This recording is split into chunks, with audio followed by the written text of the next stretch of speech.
Margaret Mead told me that she once took, I think she said 6 or so paperbacks on her books to the Admiralty Islands, and by chance some of these natives had opened them and they were absolutely amazed. They said they're the same. It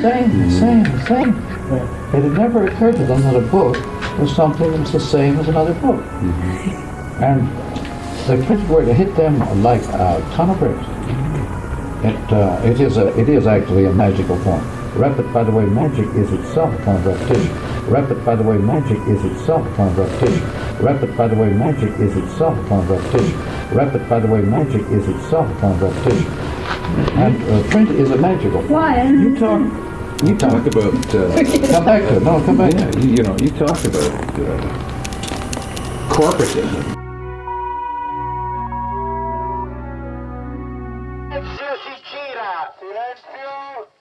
Camera. Moteur. Motore. Partito. Check. Odissea 14.702 prima.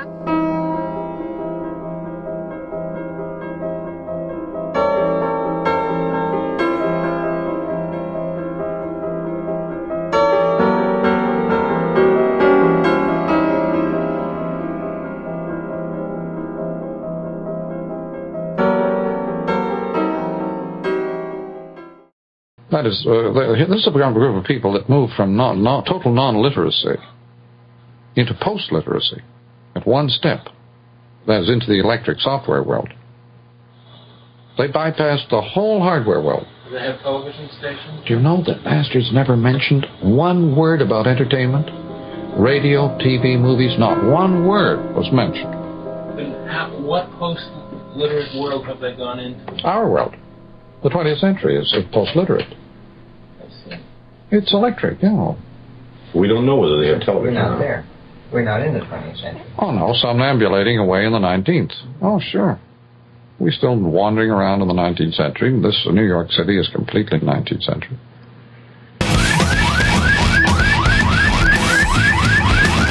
Excuse me, I am lost. Please help me. 对不起，我迷了路，请你帮忙。 The spoken word we seem to regard, along with our own popular culture, as illegitimate, not really culture. Europeans, on the other hand, unparalysed by the art form of the book, have always allowed great cultural and literary value to the anecdote, the chance for remark and the first acquaintance with a poet or painter. Here they expect to see the mind of the artist in spontaneous action, just as they seek in conversations to awaken and rally creative resources. Yakety, yakety, yakety, yakety.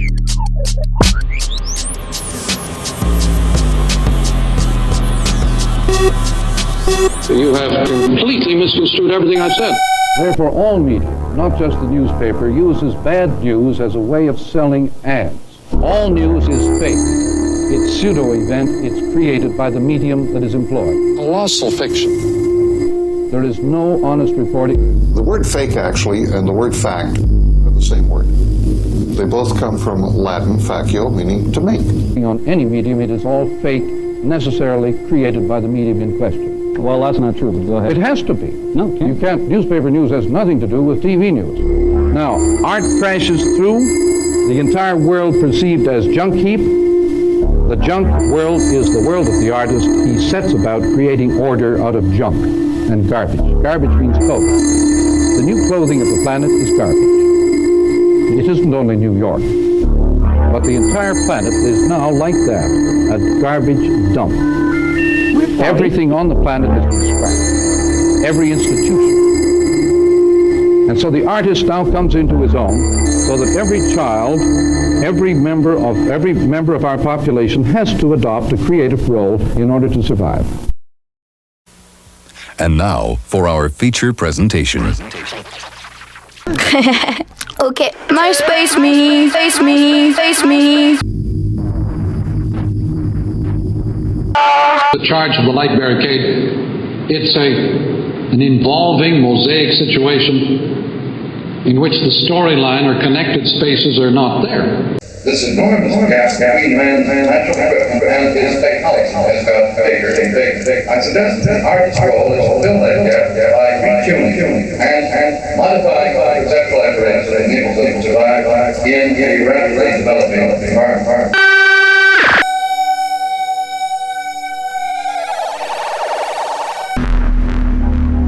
And this, he says, comes from using two actions, one against the other. I was very lucky to grow up in a society where there were no classes of any sort. And the double action gives you the emotion of multitude. Which we can get into. This is the way it is for everybody. That's what the emotion of multitude is. Feeling of universality, archetypal. My concern is conversation in which I make the discoveries. There's a book by Thomas Kuhn called The Structure of Scientific Revolutions, in which he observes scientists have, as he points out, through 2,500 years of Western history, tended to oppose all scientific discovery whenever it has been made. This is human. It isn't really scientific or unscientific. It's just human. People don't like anything new, anything that requires adjustment. I make most of my discoveries while talking, not while writing. Well, for example, when I look up the word read and find that it means to guess, I couldn't bear multi-locational art. Anything I've ever. That's fascinating. I have no desire to move into the world that I understand so well. So Xerox, the electric thing, is a complete revolution. And that's precisely why And it's away from the eye. I do not wish. It's all back to the ear again. The implications of this will just be absolutely revolutionary. I mean, the magazines and the media and all that took them over. I mean, let me give you an example of the sort of no think, no balls stuff that went on in the 60s. I think it was at the same time that this conference was going on that we all met. Newsweek magazine wanted to do a cover on Marshall.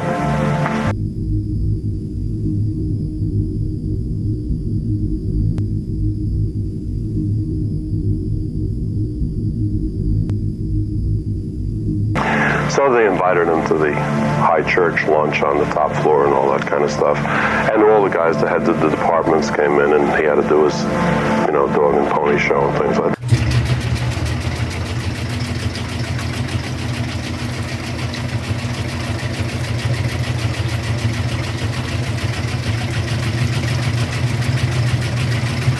Well, it's the same thing in any place. It's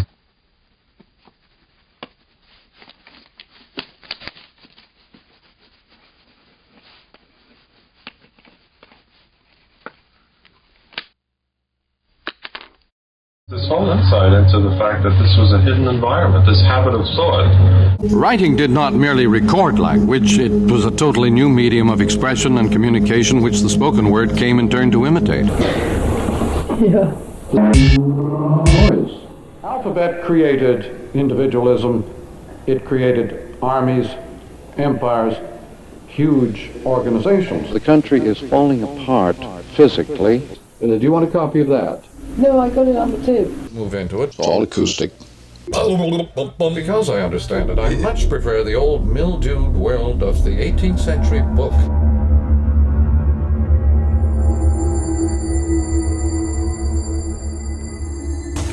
On social responsibility, instead of just a sort of a private subconscious, they are artists. Remember, an artist is primarily concerned with getting your attention. Whether he's a poet or a musician, his first wish and hope is to trap your attention. This is the first hope and wish of every advertiser. He's an artist, certainly, to that extent. He wants to shape your attention, to shape your sensibilities, create an effect upon you. Whether you believe a word he says couldn't matter less to him. He is interested only in effects, not in changing your opinions or thoughts about anything. And this is also true of a poet. Couldn't care less what you thought or felt about him or anything, as long as he gets his effect across. It's simply fantastic, the unconsciousness of our Western world with regard to the rowboat on the Assiniboine and a sailboat on the Red River, and they were about half a mile apart.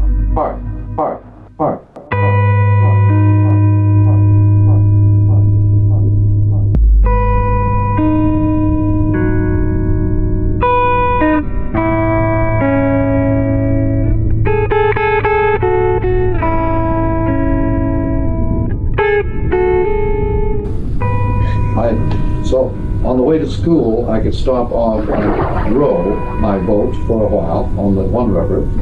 And when I went after school, after I finished delivering my papers, I could go down to the Red River and sail. And I did these things all the time. How old were you then?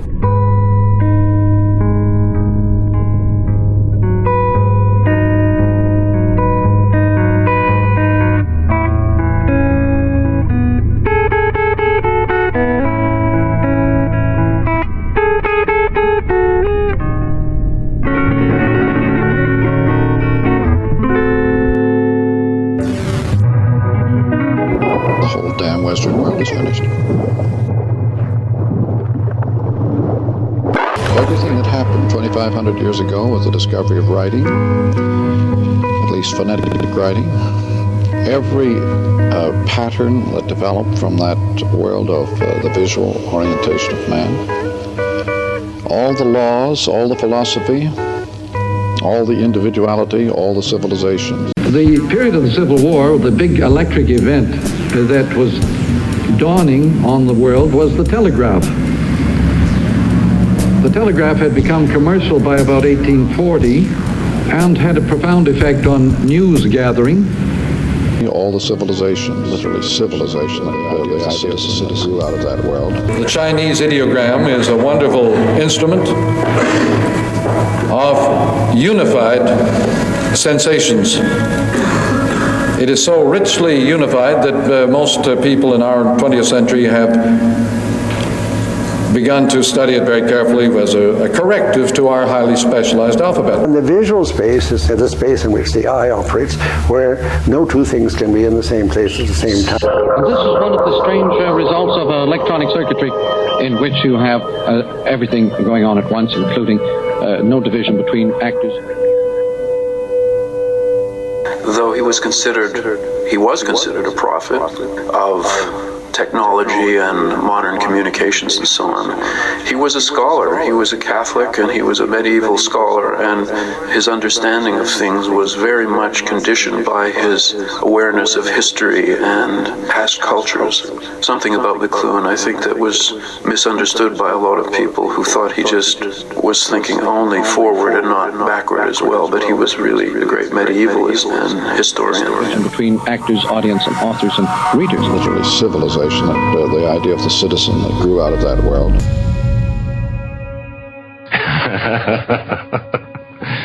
No, I don't think so. I think that there's a tremendous potential for education in this, in that particular mode, in terms of pattern recognition rather than data assimilation. Civilization, the idea of the citizen that grew out of that world, finished right now. It isn't going, it has gone. We just have a little aftershine left right now. It's gone. I'm not being pessimistic. I'm reporting something that happened some time ago.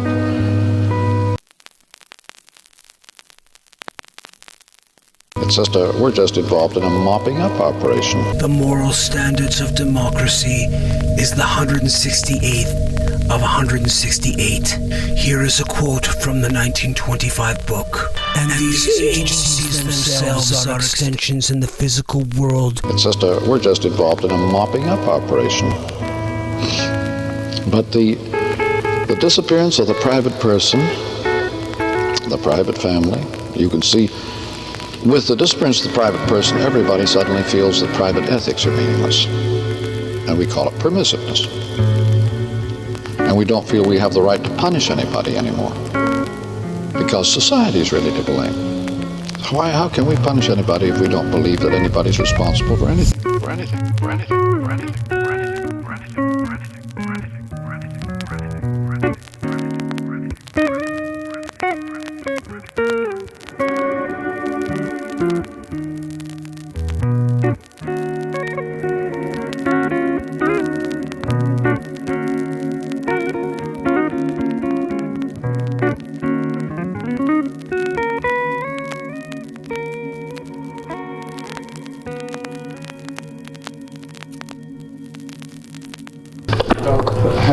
about happiness or about the childhood and so on.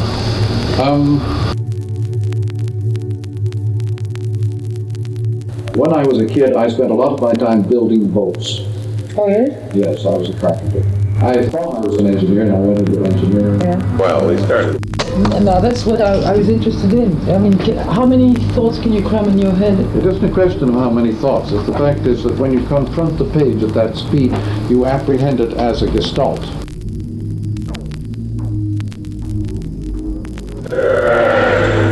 Pre-engineering. He was in the second year of a 5-year course. These are little iconic juxtapositions, overlays.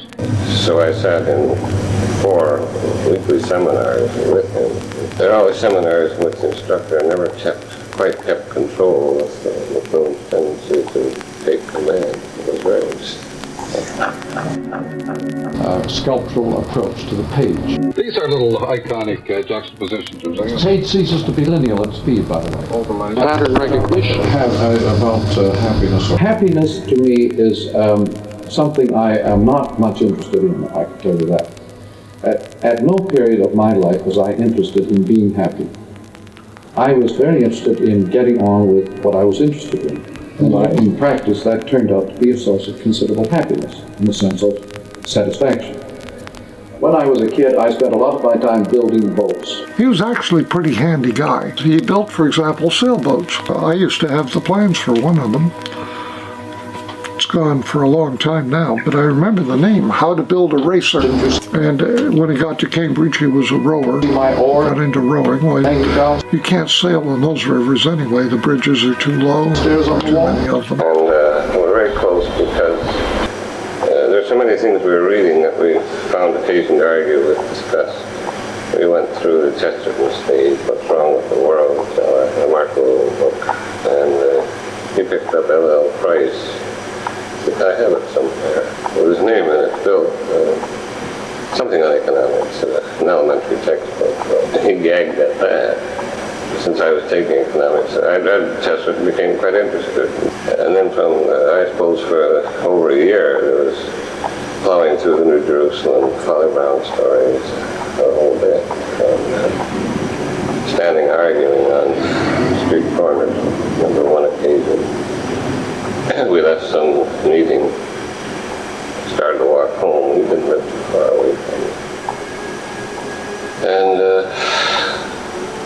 we were still talking when I noticed the milk wagons going by in the morning. It was about 4.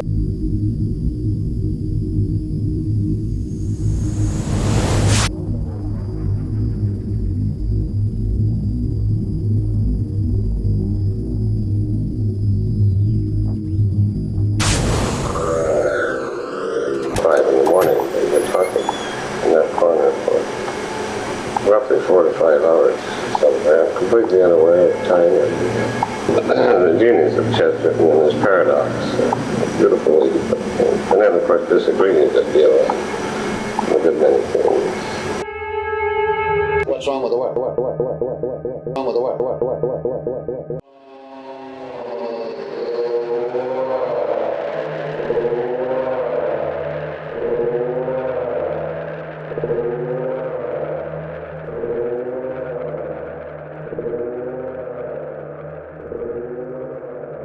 That's, I think, true.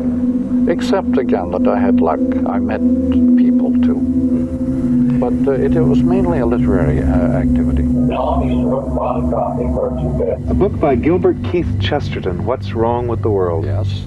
Handed to me on a Winnipeg street by Tom Easterbrook.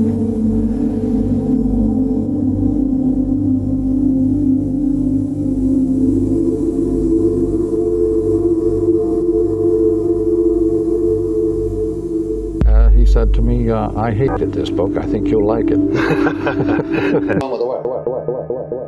Tom Easterbrook bought a copy for 2 bits. Winnipeg, Texas. And the head builder said, you'll like this, I think. And it was a real eye-opener.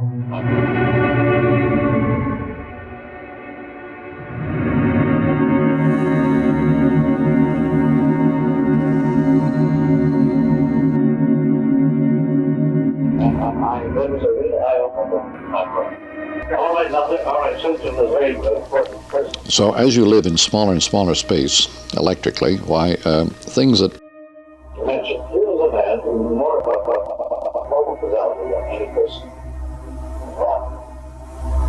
Chesterton says anything you ever hope. At electric speeds, nothing in the USA makes sense. Things that man had forgotten long ago. Hidden ground is destroying them. Is looking at the new electric as a body. It's always based on the intense awareness of a public purpose beyond hope. It always assumes that the public is absolute. But we now live electrically in a non-Euclidean world. The Euclid has been phased out because the eye has gone back into the rest of the sensorium. All situations are made up of an area of attention called figure. I was not using figure ground in the early time of the. When I wrote this book, I was not using figure ground. Now I have switched completely to figure ground. It was implied in here, but it was not explicit. It was not explicit. All I did was dust. Here. Oh, hi. Or the beauty of waxing with none of the work. Dust with new Lemon Pledge. Or new Regular Pledge. Both with new Waxy Bright formulas from Johnson Wax. Here in Washington, the Supreme Court today ruled in favor of Dr. Timothy Leary, the experimenter in hallucinatory drugs. It set aside lower court convictions of Leary for possessing imported marijuana and for failing to pay a state tax on it. The ruling could have a far-reaching effect on the narcotics importation law, which says that mere possession of marijuana is sufficient evidence that it has been imported illegally. Today is the first public session of the court since former Justice Fortas quit. Sequence.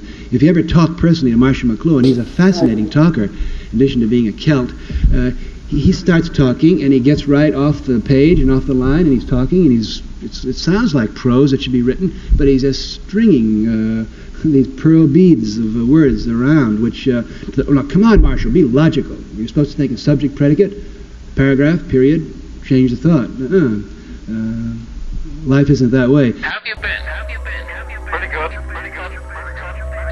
We've been away to Australia and Fiji and Honolulu and Los Angeles. And a larger area of inattention. Now, the world of the icon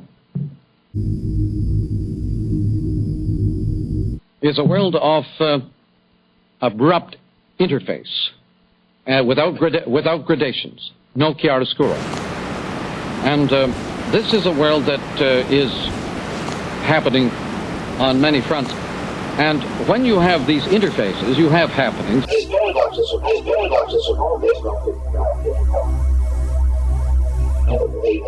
assume he never stops prodding, teasing, poking, that they were much of Erudite.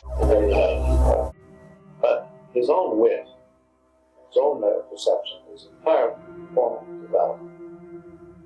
So that's where I got the fact that Mr. Guy, anybody who pays attention to the hidden grounds and the stages of our world. Anyway, when the subject came up, what about the pyramids? Did they enclose space? And the answer was no. That the darkness inside the pyramids was to space what the silence was to sound. And was not enclosed at all. However, Carl Williams at that moment said, Kelvin is a high school in Winnipeg, Manitoba, in Canada, North America, Western Hemisphere.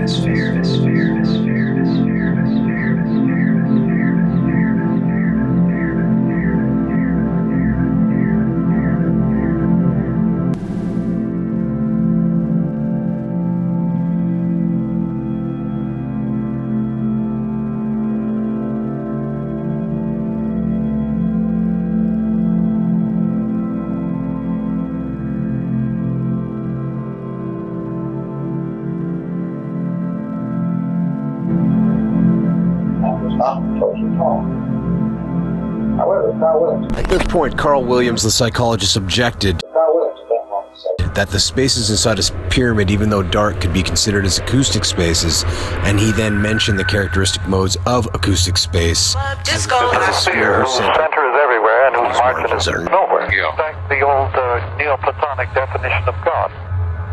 He deliberately sets up situations that will irritate. He called it the emotion of multitude. Previously on McLuhan Unclaimed.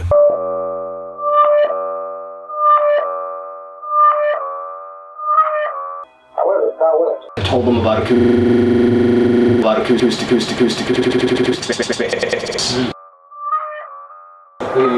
No, that's what I was interested in. I mean, how many thoughts can you cram in your head? It isn't a question of how many thoughts. The fact is that when you confront the page at that speed, you apprehend it as a gestalt.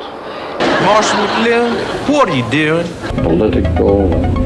He was a professor, a very learned man who suddenly was caught in the public spotlight, and then was seen everywhere. Suddenly he was a Marshall McLuhan, what are you doing? Lately, I've been worrying about Phyllis Diller. Well, the crazy adventures, circuitry, whatever, is already there as a total information farm. It is a teaching machine, sure. However, what it's teaching is in total conflict with everything else. But your generation doesn't tell jokes. Jigsaw, one piece. Eh? Is that funny to you people? Where somebody said, are there any sick jokes about Marshall McLuhan? Who is Marshall McLuhan? He is the greater of the shelter. Well, now, the trouble is that the size of our schools here, we have about 80,000 students or something like that. The size of the situation has lost human scale, and people have lost touch. You cannot have a community of learning on that scale. So, say you were suddenly given all the power needed to reorganize Toronto University, what would you do? Oh, well, power would, in this case, would mean an awful lot of money. Yeah, okay. And Say you have limitless. Oh no, you need also the time to acquire the right sort of people. By merely reducing scale and assigning many fewer students to teachers, and having many more teachers with leisure to talk to students, this is very desirable. You see, our college system here wasn't too bad until, even 20 years ago. Hello. Hi, Marshall. Hello, Tony. Happy birthday. Well, thank you. Do you keep a list of those? No, but I saw it on the news today. Oh, my gosh. You're a public figure. That's it. And educational was set up for very slow speeds on the bridgework and railways.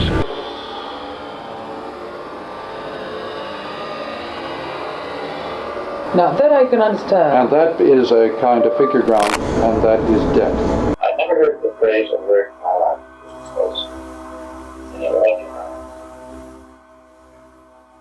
I have never ceased to meditate on that word.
In which you have everything going on at once, including no division between actors, audience, and authors and readers.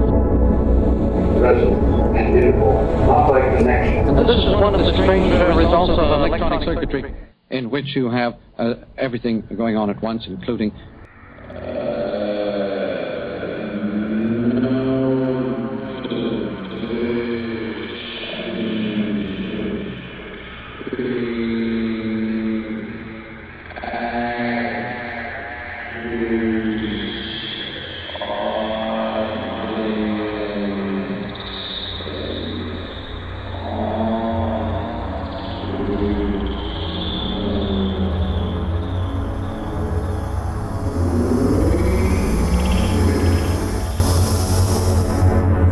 William Thomas Easterbrook.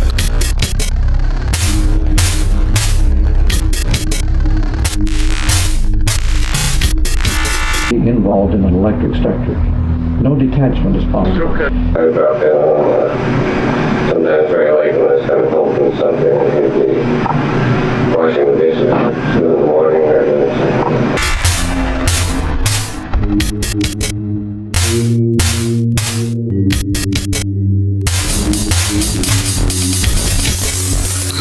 David Carlton Williams.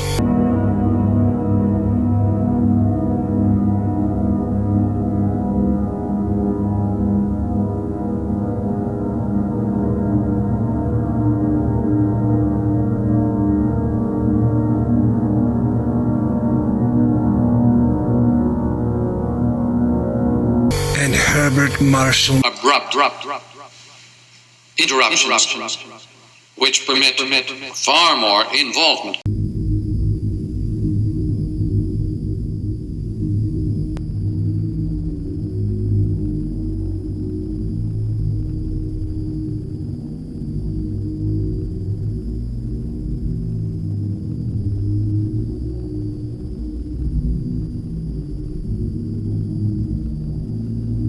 Well, then we're not heading for the apocalypse. Who knows? The apocalypse, which way? McLuhan. For 4 of the 5 years, McLuhan attended the University of Manitoba. We tend to take it as a kind of a gestalt.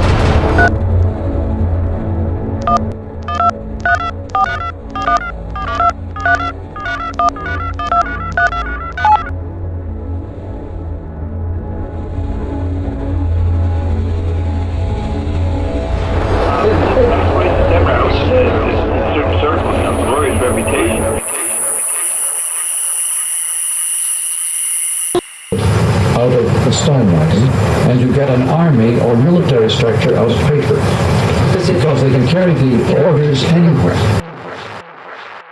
The darkness inside the room was to space, was to silence, was to sound, and was not unpleasant at all. However, Carl Williams, I don't want to say, well, no, that would be in pre-emptive space. I've never heard the phrase or word in my life used in space. I never read it. And I have never ceased to meditate on that word properly in space. Acoustic space is a space not outside black touch. So whatever it is, no connection. So that was a very great moment, discovery of acoustic space, as opposed to other forms of space.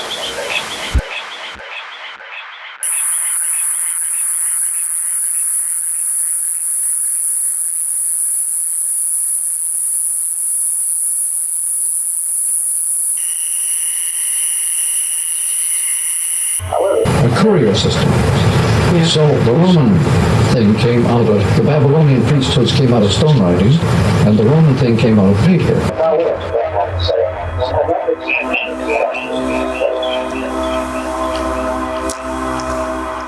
I've never heard the phrase or word in my life in space.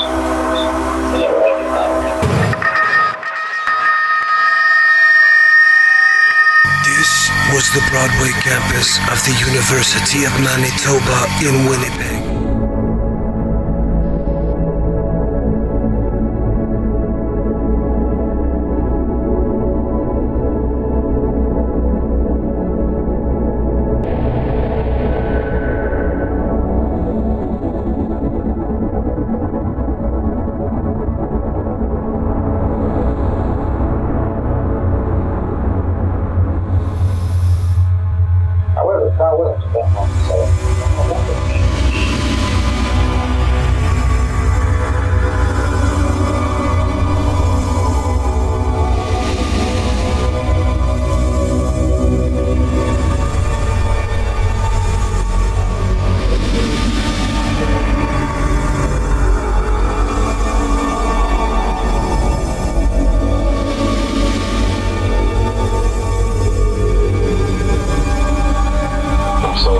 Sound, on the other hand, tends to acoustic space. Remember our Papa box? 3 guys. And then I think Marshall was getting together a little group.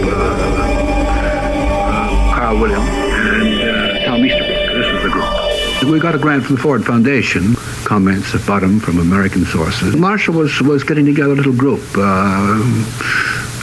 Carl Williams and Ted Carpenter, of course, were the main ones.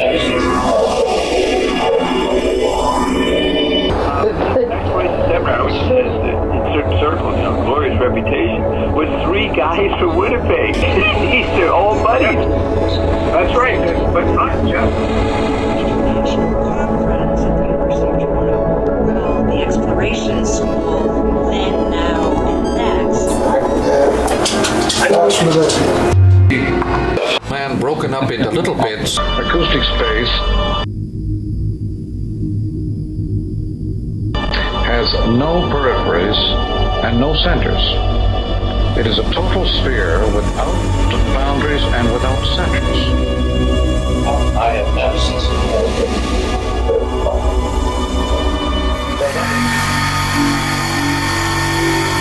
Today, no one of the citizens is aware that this is the origin of the Winnipeg School of Communication. University of Manitoba? Yeah. Okay. And we're in front of the McLuhan Hall. Okay. And it happens to be 204, which incidentally is the area code for Winnipeg, but that's just an aside. Okay. Now, even not in the test. Okay. Well, you're not alone on that. Now, that gimmick of putting down the highbrow, debunking the pretentious, comes right along through European tradition, out of the Orient, out of Hellenic times, and finally gets to forms we are familiar with: Don Quixote, Rabelais, Sterne's Tristram Shandy. These are direct descendants of the old carnivalistic debunking of the institutions of society.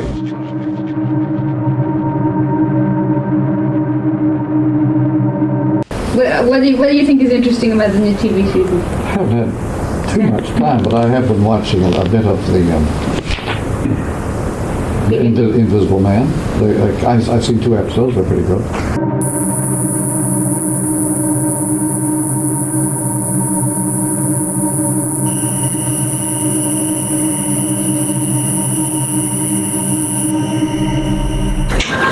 So the logic of the computer is not uniformity, but in the long run flips into diversity again. Which is a reversal. That's a flip-flop. It began as fun and games. That is, the dialogue, not the book. The dialogue of Plato.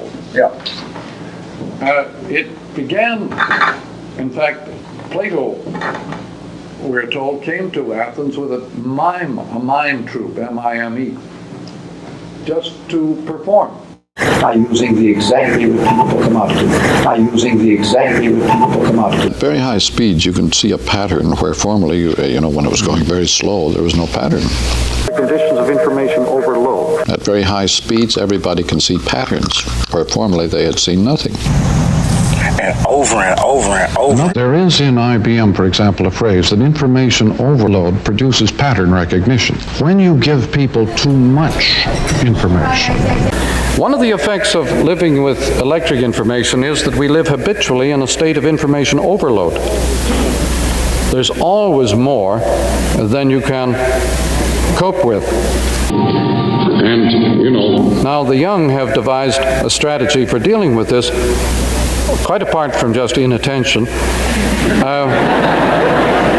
They have devised a much more potent strategy of myth making. They instantly resort to pattern recognition. And now, for your listening pleasure, a few moments of pure digital silence. Where is that available? All New York papers. Oh, that son of a bitch, To me, McLuhan as a giant. As some of you may know, Professor McLuhan suffered a severe stroke in the fall of 1979 and has lost most of his verbal skills, so I could not interview him personally. However, I was able to interview his wife Corinne in his presence. You will notice later on that he participates in the conversation, almost speechless, but with the full energy of a spirit who cannot be abated by the worst fate.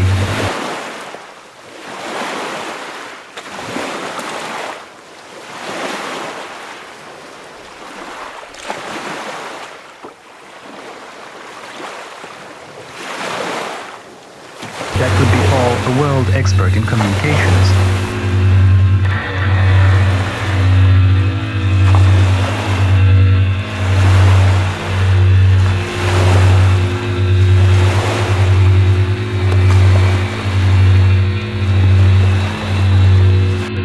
Is just beginning. Well, thanks. In that, you know, look, from my position, I feel that my book stands on your back. You know, in that... Certainly doesn't stand on my toes, so I don't feel uncomfortable. What? Complimentary, you see. 69.96. Hello? Hi, Marshall. Hello, Tony. Mr. Ron, University of property. Doesn't belong to the same language? No, it does not. This is U of T property. I am retained by the U of T, not by someone. No, this belongs to the U of T, and they undoubtedly will be reclaiming it before long and returning it to a little chemistry lab which belongs to that house. There's a little sink over here for chemical kind of thing. So we clean these things up temporarily. Which is a reversal. That's a flip-flop. Gradually, I think he was quite pleased to take me to the canteen with, or the dining room or whatever you call them. Right. With him, because he was at the time. I don't know what happened afterwards, but at the time he was really badly treated by the university, by his colleagues and things.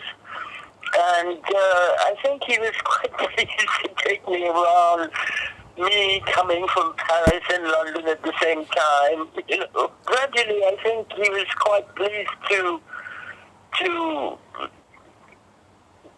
take me to the canteen with, or the dining room or whatever you call them.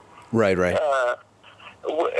him, because he was at the time. I don't know what happened afterwards, but at the time he was really badly treated by the university, by his colleagues and things. And I think he was quite pleased to take me around. Well, this business that Van Seegren refers to then is bringing the rock or music world into line with Western industrial practices. Whereas if each commodity is different, then you don't have that feeling of corporate power. What about security? I don't know where that feeling comes in. Do you think that it does? It comes in here with wearing the same as everybody? Feeling like everybody is the most secure feeling. It's a way of hiding? Yeah. One of the big dramas of our time. And it's true, the private identity, the private individual has been swept aside by this huge surge of the unconscious up into consciousness. The brain is a weird place to be.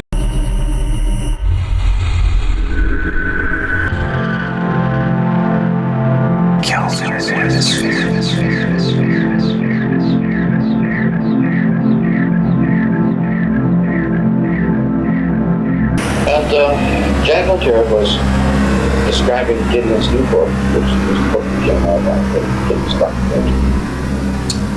She had been working with him on it steadily. She mentioned in passing that he had said that the Egyptians had not enclosed space, nor had the Greeks.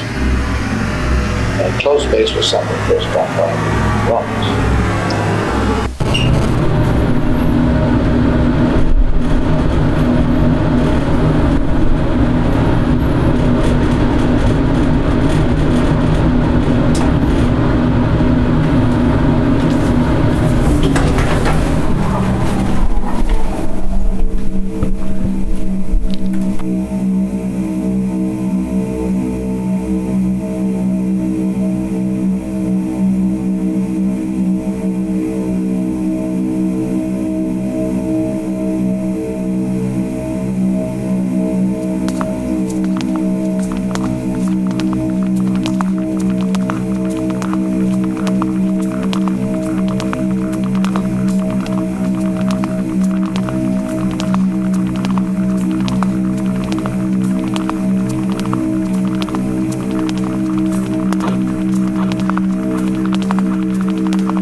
sculptural approach to the page. We're going. Thought of Marshall McLuhan as the person who most defined the culture that we were moving into. And though it seems that many people are talking about it, that he alone had some insights to go before it was ever very real. Therapy of the word concerns the work of the witch doctors and the shamans who did the cast the spells and so on, help people to get well. And the spells were cast in various art forms, lyric, epic, dramatic. Odes and so on were all part of the shaman's equipment. The genre of what we call the genre of literature began in the spells cast by witch doctors and the shamans.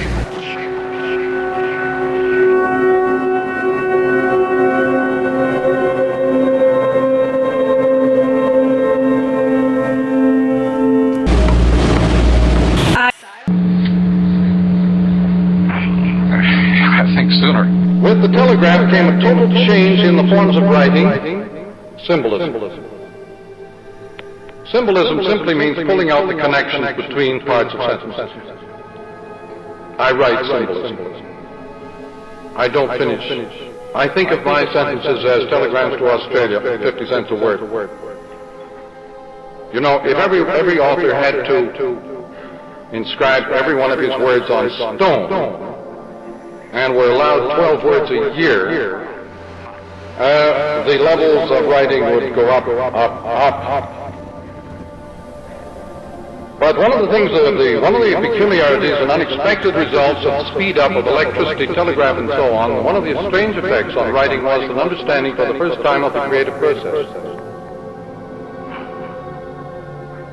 From Poe and Baudelaire, Mallarmé, and onward to Joyce and Eliot, the understanding of the creative process has mounted and mounted, and we understand now that it is very closely related to sensory perception. After a lot of literary criticism, nobody would ever think about progress is not capable of being used anymore. Yeah, that's it. In a multi-directional world, you cannot have progress. The word run comes from rune, R-U-N-E.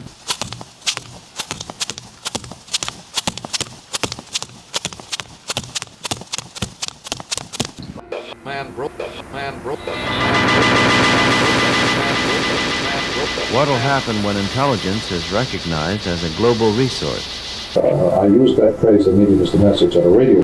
Let me reassure you people, I once spoke in 1957, in June, to the radio broadcasters. The radio people, I was a radio con. At that time they were terrified of the coming effects of television. The radio medium is unique and the medium is the message. And I said, it was in June 1957, I said, the medium is the message, there's nothing to fear. Does that apply to the I can say that to you. The book is a very special form of communication. It is unique, and it will persist. I would suggest that one of the main reasons for its persistence in the future will be scriptural study. The medium is the message, right? The sentence is the medium. So the message doesn't matter so much. From the 3rd century AD to the Renaissance, the reason the book survived was scripture. Now the medium took me a long time to find out what that meant. Gutenberg, the press reached out and grabbed antiquity for the first time. The Middle Ages had no way of printing ancient books. Gutenberg reached out and grabbed the Greek and Grecian realm and dumped it into the Renaissance lap as a huge pile of garbage. Siegfried Gideon has a wonderful chapter on anonymous history in space-time and architecture.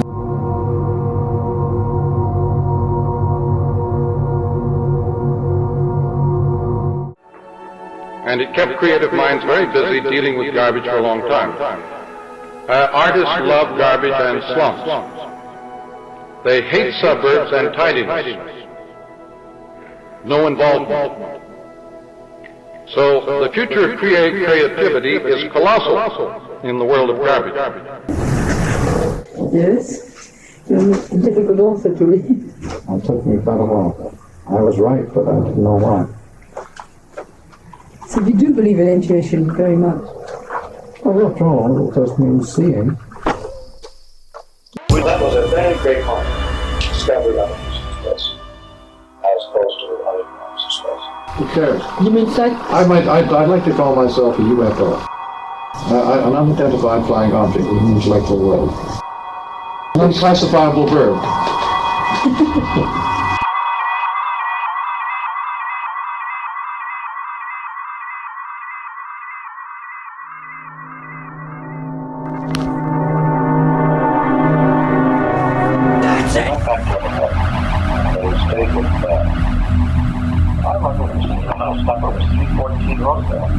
Abrupt interruptions, which permit far more involvement. Abrupt. They involve their public totally. Interface. What did he do?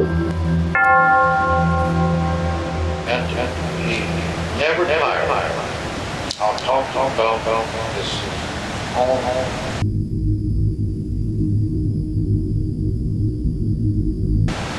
Child.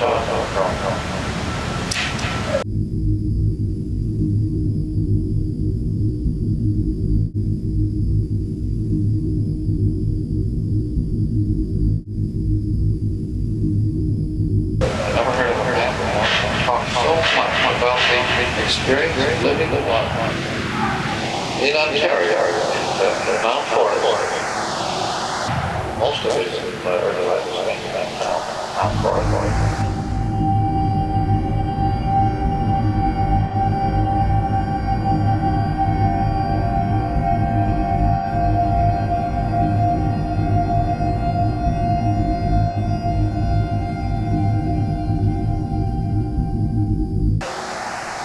Where did his family come from? Well, it's Juxtaposition of unconnected. mother was her name was Scottish. His mother's side was from Scotland. Seemingly unrelated parts So it's pretty strongly Scottish. sets up a resonance or music in all these fragmentary poems. You're Scotch-Irish. Scotch-Irish. And his father had, That is very carefully contrived. It's like Picasso's. The place where in 1907 McLuhan's grandfather James McLuhan came west to Homestead with his family, including McLuhan's father Herbert. Giving simultaneously by fragment to all sides of an object at the same time. You do that by fragmentation.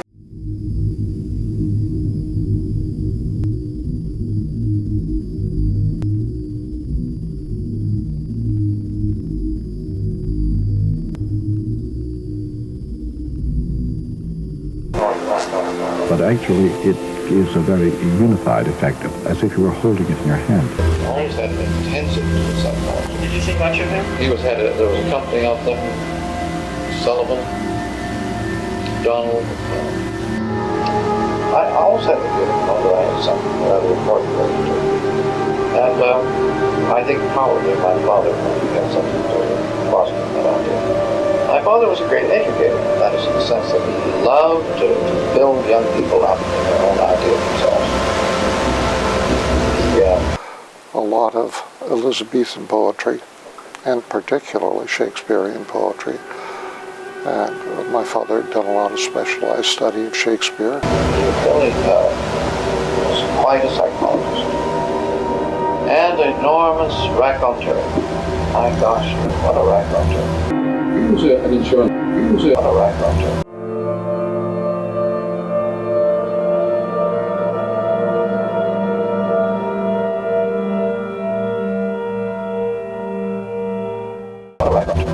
A salesman, I'm a real estate man, totally uninterested in business, and very, very interested in conversation from morning to night. Well, presumably he sold insurance. Insurance salesman. But he was more interested in talking philosophy with people. He used to sell insurance. He was sort of Irish. I think he was Irish Express, and a wonderful fellow. Well, it's all much more inclined to pay attention to the ordinary milieu. The ordinary milieu of events. It never impressed me very much. I think probably I have an uncle alive and my mother's brother, it's just a lot of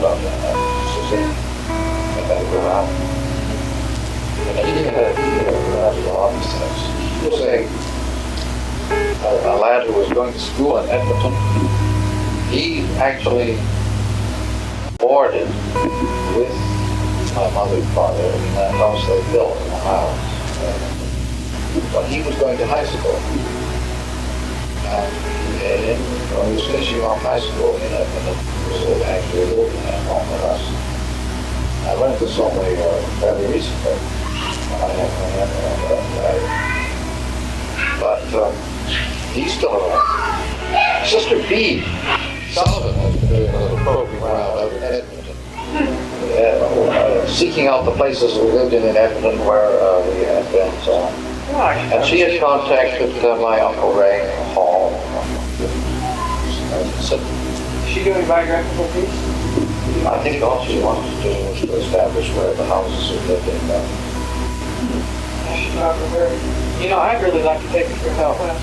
There was Edmonton, Winnipeg, and visit your Uncle Ray. I know you think that's trivial, but it would help me put the thing together. Except by chance. You have those nice clothes. I know, I never look in them again. Well, that's your problem. I know. The system is good. I got lots of problems.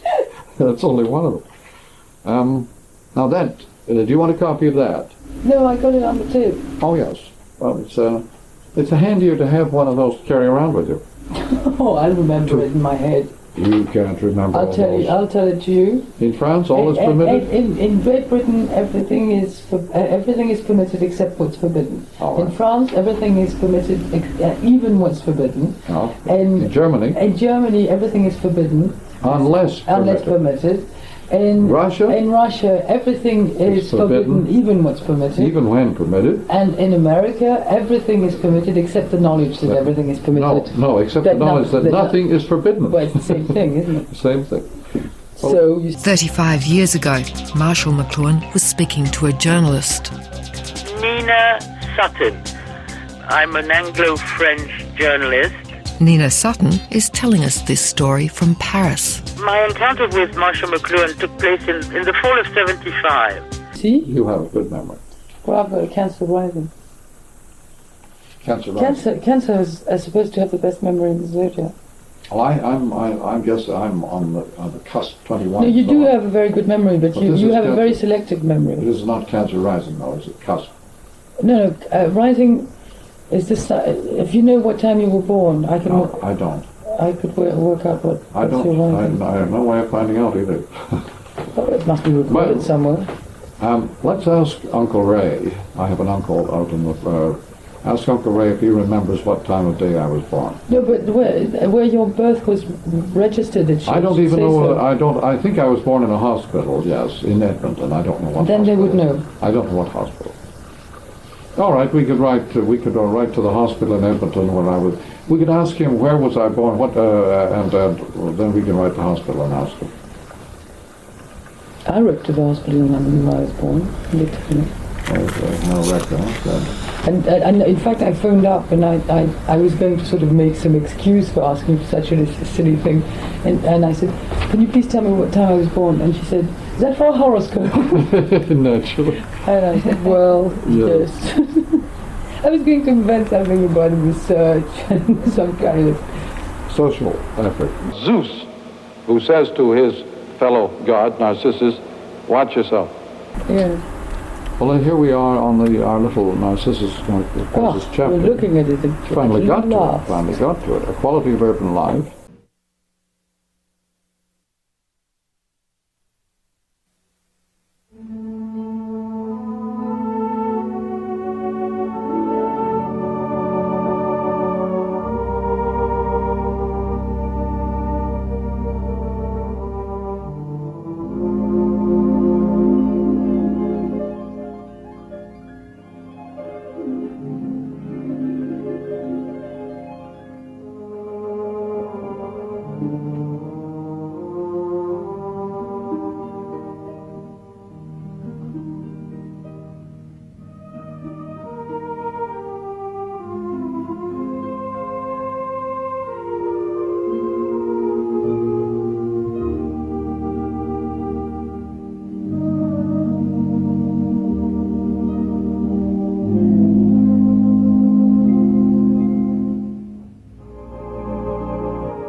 we'll perhaps have a question period or a question and answer period at the end. There's an old story you've probably heard before about two goats that were chomping on an old batch of films that had been thrown out behind an MGM studio in Hollywood. And one of the goats kicked open an old tin that held a picture of Gone with the Wind and sort of signaled to his neighbor to come on, try some of this. When his pal came along and nibbled a bit of Gone with the Wind, the first one said, "How do you like that?" After a little meditation, the other one said, "Oh, well, I think I like the book better."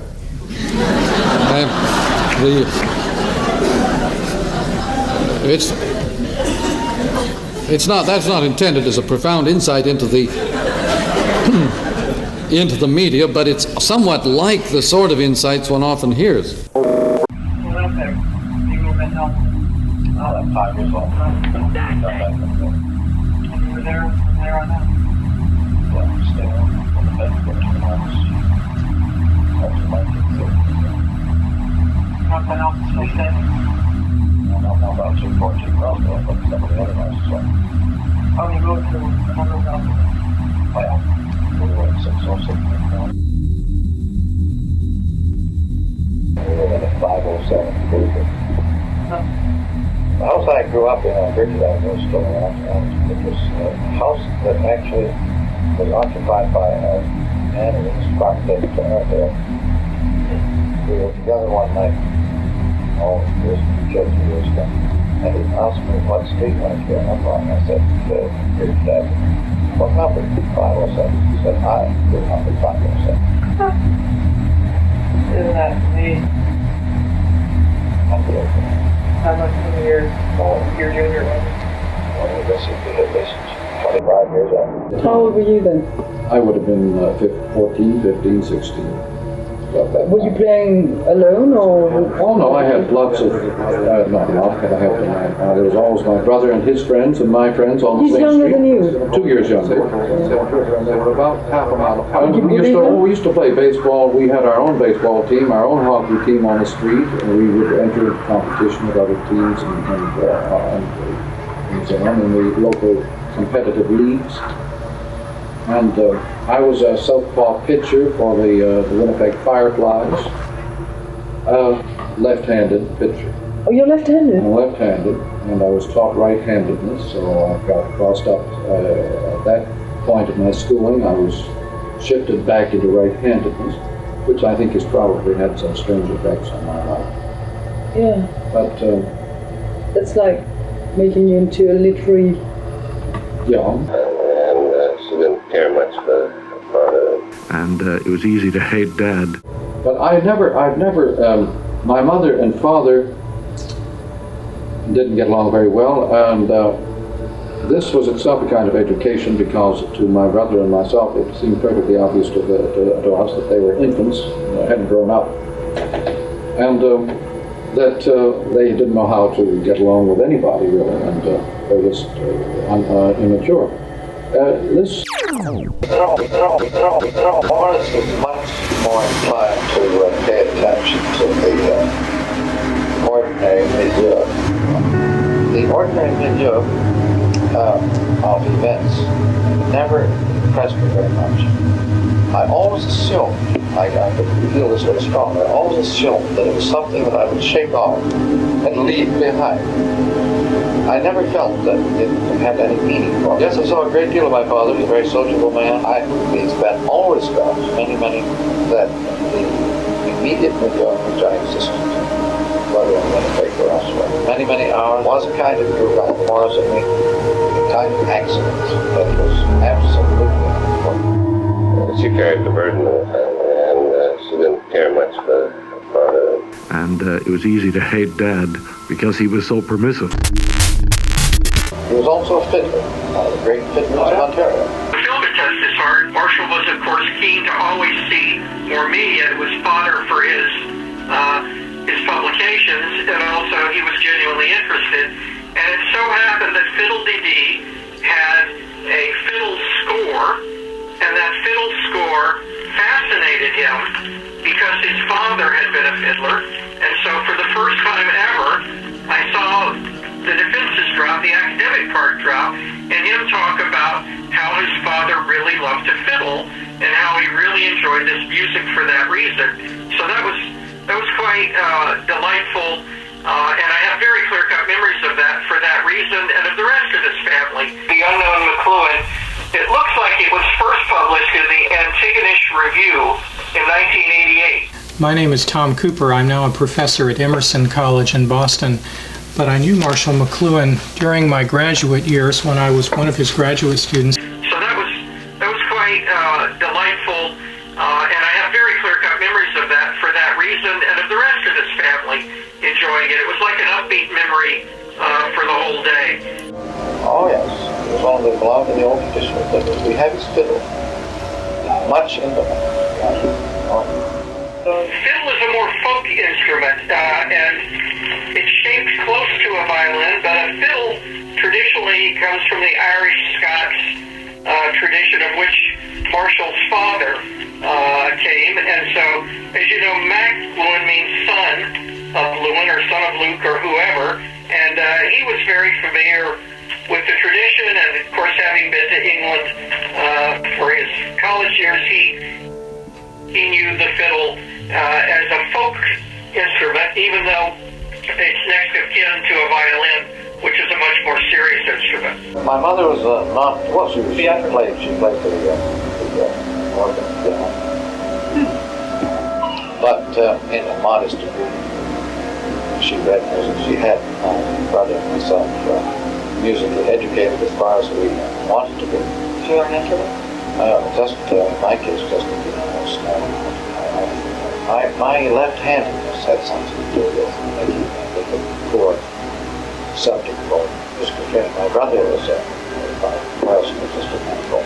You're left-handed? I'm left-handed. And was taught right-handed, which is not entirely an advantage for me. But my brother is a gifted musician, whereas music didn't come easy. My mother was a very gifted actress and performer. Your mother was an eccentric, wasn't she? No, she not eccentric in the ordinary sense. She was a very public figure. But she put on scenes of Shakespeare. I was constantly reciting Browning, Tennyson, Shakespeare around the house, preparing me for the stage all the time. She was an elocutionist, again trained out of Boston by Alice Leone Mitchell from the Emerson School of Eloquence in Boston. Hello. And tea and so on. They were part of the big a whole bunch of them. My living guys said, what do you want? But I've been in an audience, and I guess 1,000, and she held me out on the whole floor for 2 to 3 hours. Well, my father had been brought up performing. She said, if you know how to use your voice, you wouldn't be tired of it. She was a big one-woman theater, Trans-Canada. She gave annual concerts across Canada. She was a play director as well, and a great Shakespearean. But she could put on whole scenes from Shakespeare, playing all the parts. It's been quite an extraordinary. She was a professional elocutionist and dramatist. Yeah. What was your relationship with her? Oh, she always took an interest in my studies, she was a very literary lady. And she used to, give recitations of all the poets you ever heard of.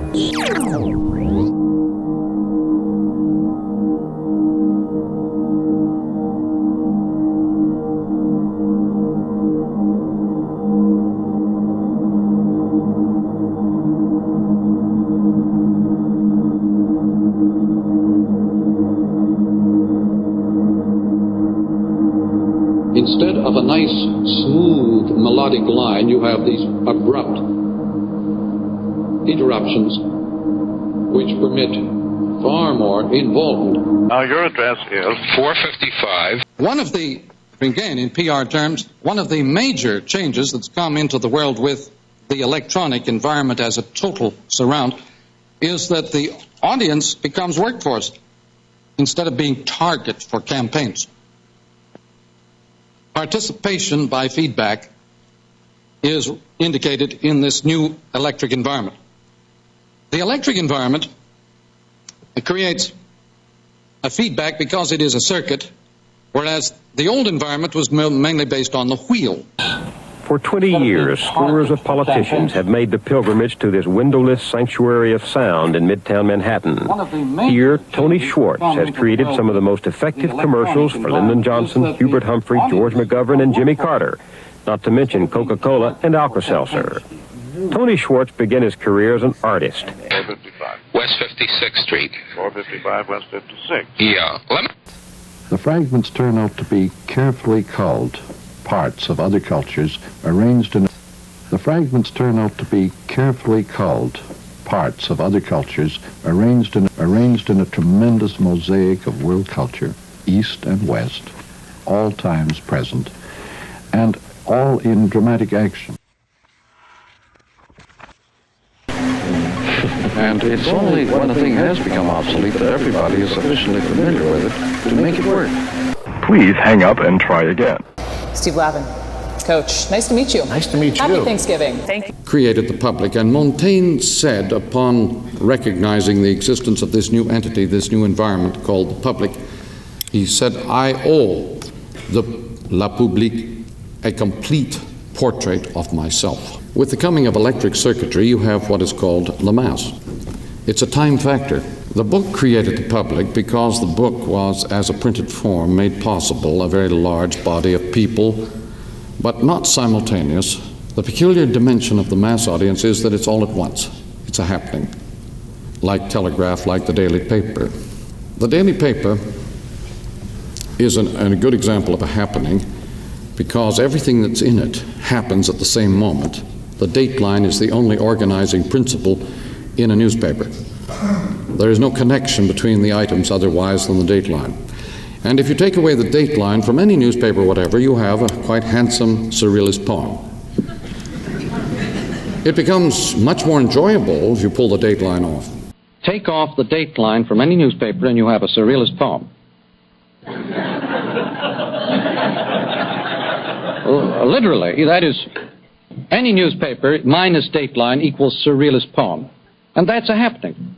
That's what the happening people have discovered. Really, they have merely projected into the environment. It underlines these four principles. Sculptural approach to the page. The page ceases to be linear in speed, by the way.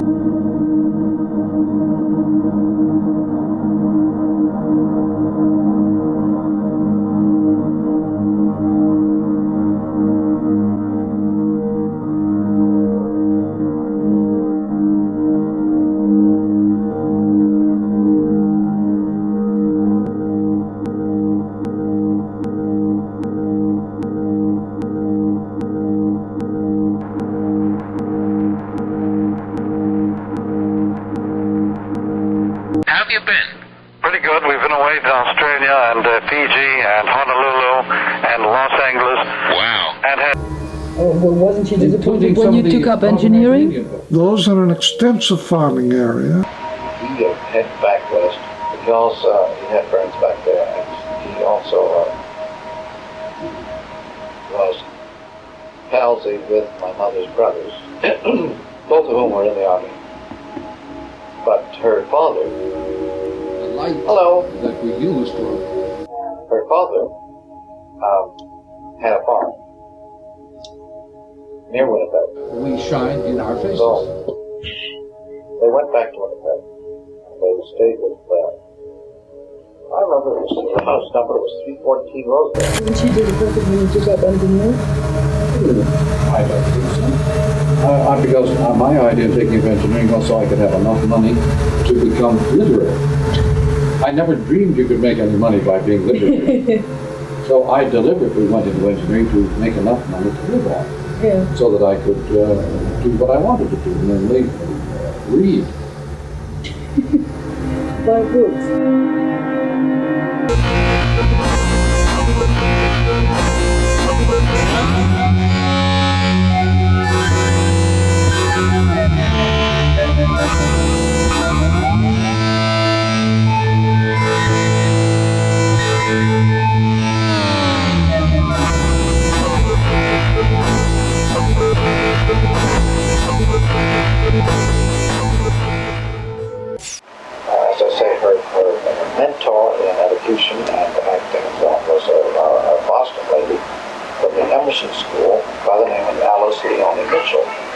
Paradoxically, my wife came from the antagonistic school of W.C. Curtis, who ran the rival school to the Emerson School of Speech and Acting and so on is Curtis. My wife is a product of the Curtis School, and my mother of the Emerson School. Is Corinne an actress? So Marsh met her, and I just happened to look across the lawn, and I saw this tall man, little mustache, chawing on a pipe, looking, ever so superior, with white ice cream pants, as we used to call them in the South, and his rowing blazer, which was white flannel with a black border, and standing there looking so superior to everybody. I guess it was love at first sight. They've always been very good together. I was attending the Pasadena Playhouse School of the Theater one summer, and Marshall's mother had come down to Pasadena, and she had been directing a theater in, was it Detroit? Someplace?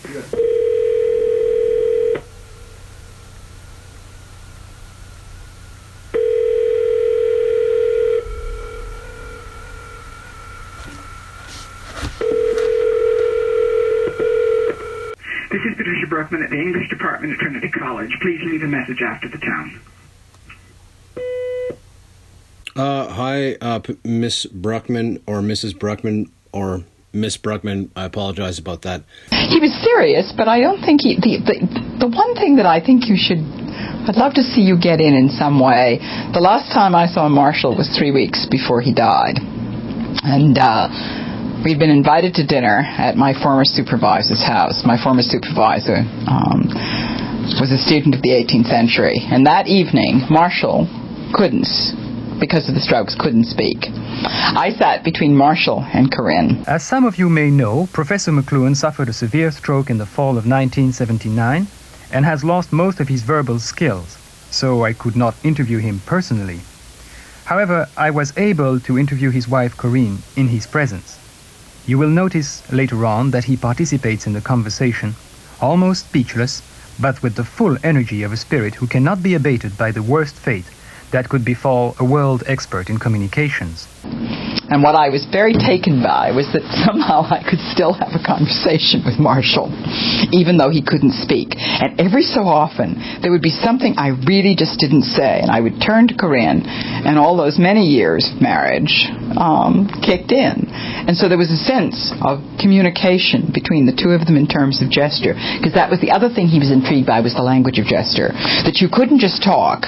You talked with your body, and that's why the Finnegan is important. Remember, the sleeping giant of Finnegan is rising again. So his sense was that you used your body as well as your words and your mind. But that night was simply remarkable, and I realized that when I left, I'd arrived thinking this is going to be very hard. But it wasn't. It was a wonderful evening in which I had a conversation with Marshall. And 3 weeks later, he died. And when I walked into the funeral home, threw my arms around Corinne, she said, that was such a wonderful evening, 3 weeks ago, in which we had spoken in silence. And maybe that's the central thing about Marshall, too, that he was listening to. And she had been directing a theater in... was it Detroit? Someplace? And was interested in dramatics, so she enrolled in the theater school also. I met her at the Pasadena Playhouse, where she was acting. And I met her first, and immediately she said to me, I have a very handsome son who's coming down in a few days. I want to introduce you. I think she was impressed by my wardrobe, which was extensive more than anything else at that time. However, she had taken a little house so that she could be with Marshall, not having seen him for how many years? 2 years while you were away at Cambridge. And during that summer, she invited me over to spend the night, to spend the weekend a number of times, and generally sort of promoted our togetherness. The newlyweds had their honeymoon in pre-war Italy. Venice, which we hit in high season, with a full moon, the gondoliers with wide sashes and singing arias at the top of their voices, most of them beautiful, and the women in evening clothes on Grand Canal. Then one morning we came down and the Germans were crossing the border. Is that right? And we were told to get out of Venice. And we left Venice, went on over to Paris, where we intended to stay until term started. This was 1939, you see, till term started. And we went out one morning, and women were streaming, were in the streets, their eyes streaming with gas masks, and the men were mobilized. So Marshall went to Cook's to get information while I packed, and came back with a basket of French pastry and a bottle of Benedictine. And we took the last train out of Paris and the last boat across the channel, which was crammed to the gills. That was to run for a long time, and we were the only ones with any food or drink on hand. And went on to London, arriving in London the night before war was declared. And then on down to Cambridge, where we stayed for the year, you know. Terrific. And that's how I was out studying rhetoric at the Huntington Library. And at the same time when she was at the Pasadena Playhouse. My mother was at the Pasadena Playhouse, studying play production. Had gone up at that. She introduced me. So the Curry School and the Emerson School met at the Pasadena Playhouse.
But, it was an amazing conglomerate.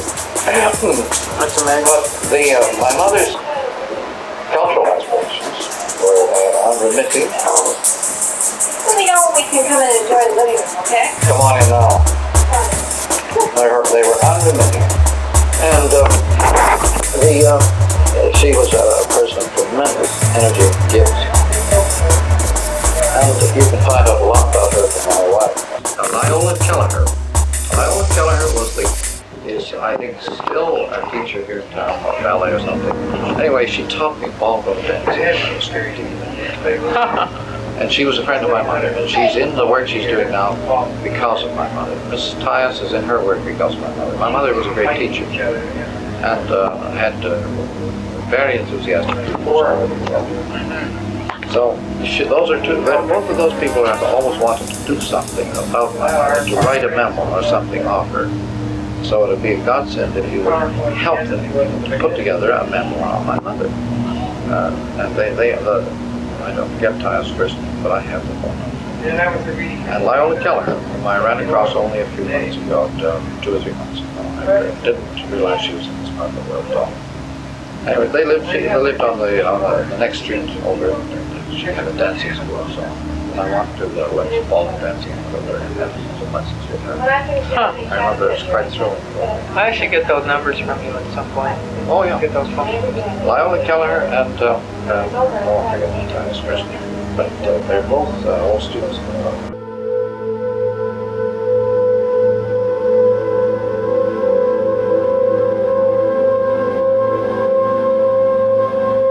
I think it would be fascinating to discover the genesis. And the gentleman's name is William Gladstone. How did you get on with the English? The stages by which those buildings and that whole neighborhood came into existence. We would go to sleep as kids in the same bed. We didn't have separate rooms at that time, and we would divide the receivers, and we'd find a very good point in the crystal for a program. And give them the problem and not the answers.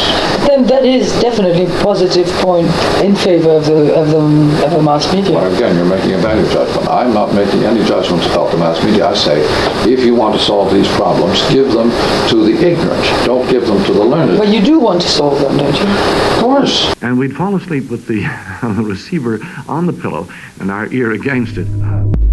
How to spell. We're playing 2,500 years in reverse.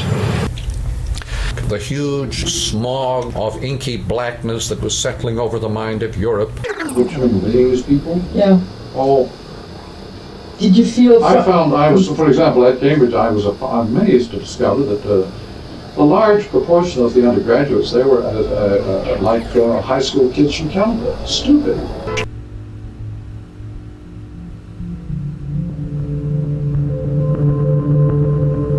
The first right of every man in civilized society is the right to be protected against the consequences of his own stupidity. Now, what he was saying was that the ordinary modes of human living and endeavor create nothing but chaos. And if you want order, you have first to start with the fact of human stupidity and greed and nonsense, and put them in order. When you moved your lips. What is the nature of your thoughts, gentlemen, when you say fuddle-duddle or something like that? God, you... On another occasion, after one of... forgive me. We were talking about some astounding statement that some New York literary intellectual, this was the 60s, had made. I think it was Susan Sontag on the occasion in which she said that white people are the cancer of the human race. I think that was, and Marshall's comment to that was, well, he said, you know, moral indignation is a standard strategy for endowing the idiot with dignity. Hey, is that funny to you people? Where somebody said, are there any sick jokes about Marshall McLuhan? Turning the whole of mankind into a dunce. You're at the top of the intellectual tree. Is it a good sign for all of us that you failed grade 6? Well, I never heard about that. The show, which will ensure a great deal of popularity and representativeness to the show.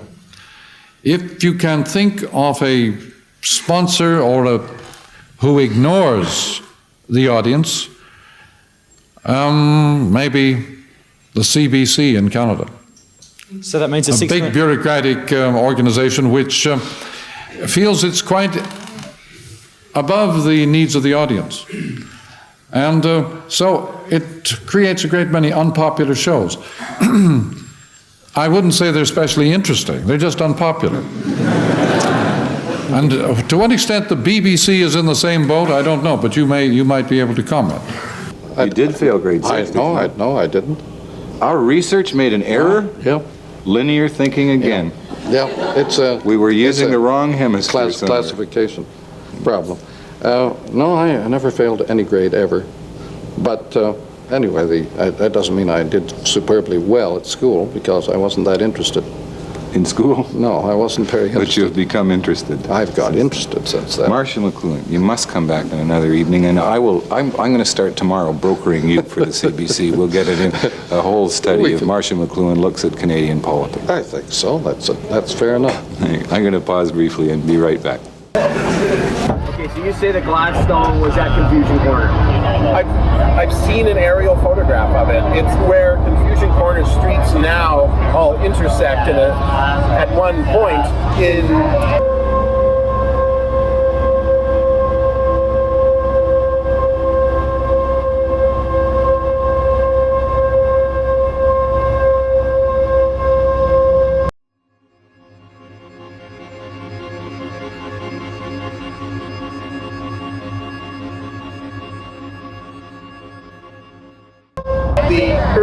combination of limestone school was all the streets went around this island of land, and on that island of land was an elementary school. So kids from any direction approaching it would have to cross many lanes of really busy streets.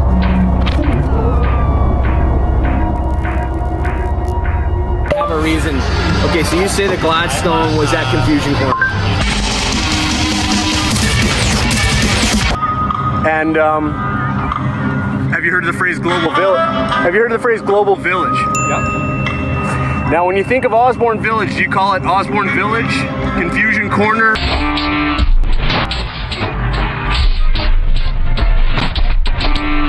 What do you call it mostly? I call it Confusion Corner.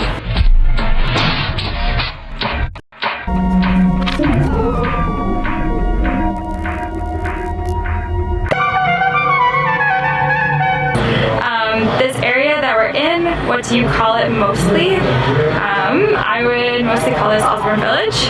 Okay. Yeah. I see McLuhan as a 60s person. What's Wrong with the World? Yes. Handed to me on a Winnipeg street by Tom Easterby. I had a rowboat on the Assiniboine and a sailboat on the Red River, and they were about half a mile apart. I see McLuhan as a 60s person in a way where he was right for the 60s. What do you think he would be doing today? If he were here today, would he be saying the same stuff, or have things changed? No, he's a 60 person. 2060. That's when the crowd's going to know what he was saying. 2060, maybe early. On page 41, there's that image that looks like Confusion Corner. The last street McLuhan would have crossed before going to the Red River, where he used to sail, not row. That's what he did on Assiniboine. I had a rowboat on the Assiniboine. This could be anywhere in Winnipeg, Western world, with regard to the rowboat on the Assiniboine. By the Assiniboine on the Red River. Up. Well, of course, I was brought up in Fort William, which is not too unlike.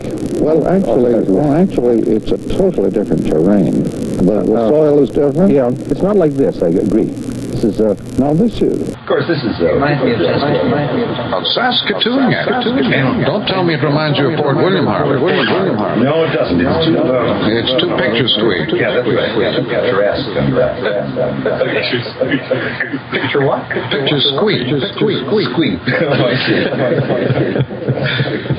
Well, now this is literally the picturesque, and the picturesque consists in jumbling the senses. But using a point of view, as using nature as if it were a picture. Literally. That's right. It's where the word came from. Making with nature as if it were a picture. This could be anywhere in Winnipeg by the Assiniboine or the Red River. On a sailboat on the Red River, and they were about half a mile apart. After school. We were a while on the one river, and when I went after school, I became aware of what the church claimed to be. Now, I had no religious belief at that time at all. I was an agnostic.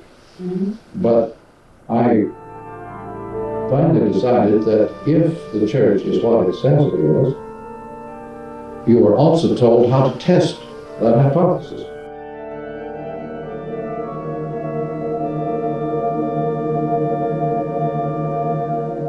What's wrong with the word?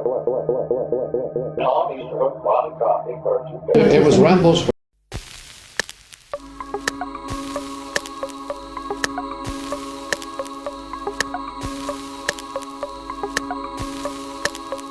Go down to the Red River and sail.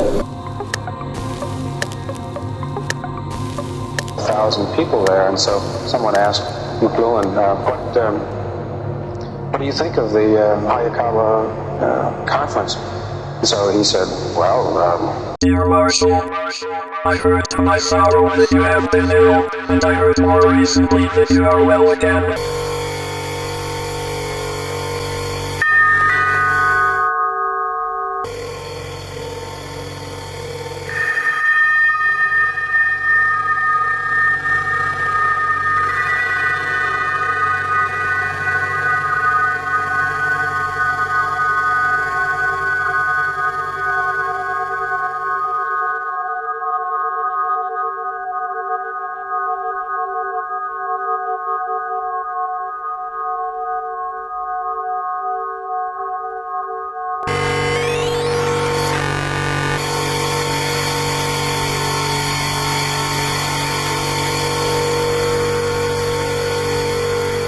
Hayakawa from Winnipeg.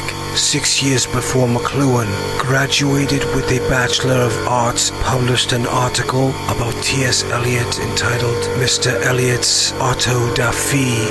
Both worked at the University of Madison, Wisconsin in the mid-1930s. His essay, The Revision of Vision. The book, the future of the book, is very much in the order of book as information service. Ideas. I mean, he just does this kind a lot of his books are almost a pastiche of quotation, aren't they? Right, and he takes great pains to let you know that he's not saying that he did all this No, that's very himself. But he does have this kind of quality of monomania, and I think that's one reason he picks up adherents. But this reminds me then of another event. October 17, 1957 was the date of Sputnik, the date when a man-made environment went around the planet. I think of technology as extensions of man, of our body and faculties. I'm not sure what Sputnik is an extension of. Is that from Nobel? That's page 135. Butler has a wonderful satire called Erewhon. It means nowhere, backwards. Erewhon, nowhere. Which means utopia, means nowhere. Which means utopia, means nowhere.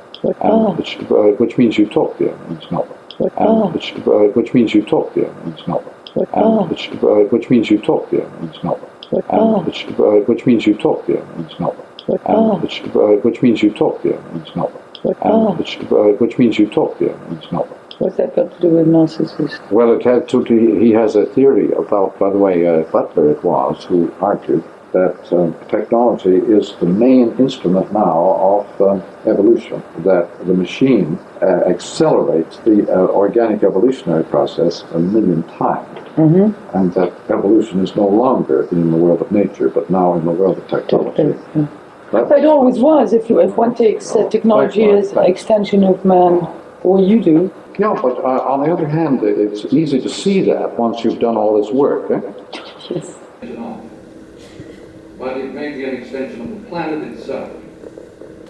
In effect, however, by putting the planet inside a man-made environment, nature ended. Everything that was called nature in preceding centuries ended at that moment, and instead the planet became an art form, an ecologically programmable environment. When Sputnik went around the planet, nature disappeared. Nature was hijacked right off this planet. Nature was enclosed in a man-made environment, and art took the place of nature. This was one of the biggest hijack jobs conceivable. When you put a new service environment around, say, TV with hologram or whatnot, you will find that TV has been completely hijacked, that a new service environment has come in. It isn't in yet. But when you put TV around movies, movies were hijacked. So fast, because he is a very serious person without being arrogant face to face. Yeah. And I never will forget being in the offices of Howard Gossage, who was really his great, one of his great heralds in the West Coast. And there were about 6 or 8 of us sitting in Howard Gossage's office with McLuhan sitting around a table. At that same time, over across town, I think in the Hilton Hotel, there was a big meeting run by Dr. Hayakawa, the semanticist. He used to deliver newspapers, and some Hayakawa was on his route.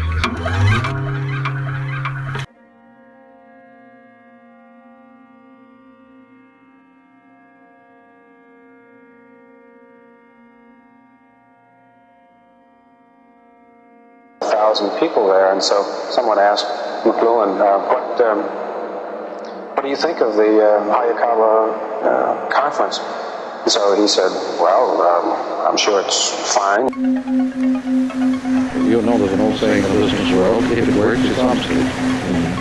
And it's only when a thing has become obsolete that everybody is sufficiently familiar with it to make it work. Our motor cars are obsolete long ago, but that means that they are really going concerns. There is more writing today than there was before Gutenberg, more handwriting. Obsolescence does not mean the conclusion, but rather the beginning of the process, as far as everyday life is concerned. This is not ordinarily understood. Most people think obsolescence means the end. It means the beginning. People always live in obsolescent attitudes, obsolescent frame of mind, obsolescent technology.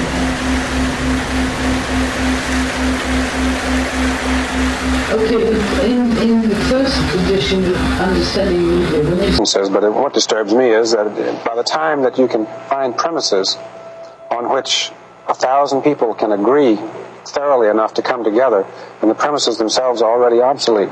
And then it's all over. That's all very good. Well, thank you very much, Tom Wolf. George kept for the language coming on the show with us tonight. George kept the language of vision, published in 1944. At the time, Kepish and Hayakawa were colleagues at the Illinois Institute of Technology. The other introduction was written by Siegfried Gideon, who became McLuhan's mentor and friend after they met in St. Louis in 1943. Siegfried Gideon has a wonderful chapter on anonymous history in Space-Time and Architecture, in which he explains that all the things we do absent-mindedly, without any special awareness of their full intent, these are the things that create environments 50 years ago that in effect are anonymous history of our own inner lives. Painting pictures, for example. But just as we record the history of our inner lives on our faces, Man sitting in chair, there was no man, there was no chair. I hope you are in fine shape as this reaches you. I hope that you received from St. Mary's College, Notre Dame, Indiana, an invitation to take part in a philosophical symposium. They invited me, and I accepted and know that you too would accept, so that our paths might cross again. What's this I hear about the McLuhan newsletter? How do I get on the mailing list? Best wishes, as always. Yours, etc. Don. I was in Winnipeg June 13th to 19th. My first visit in 35 years. My gosh, how we all have changed. I'm sure it's fine.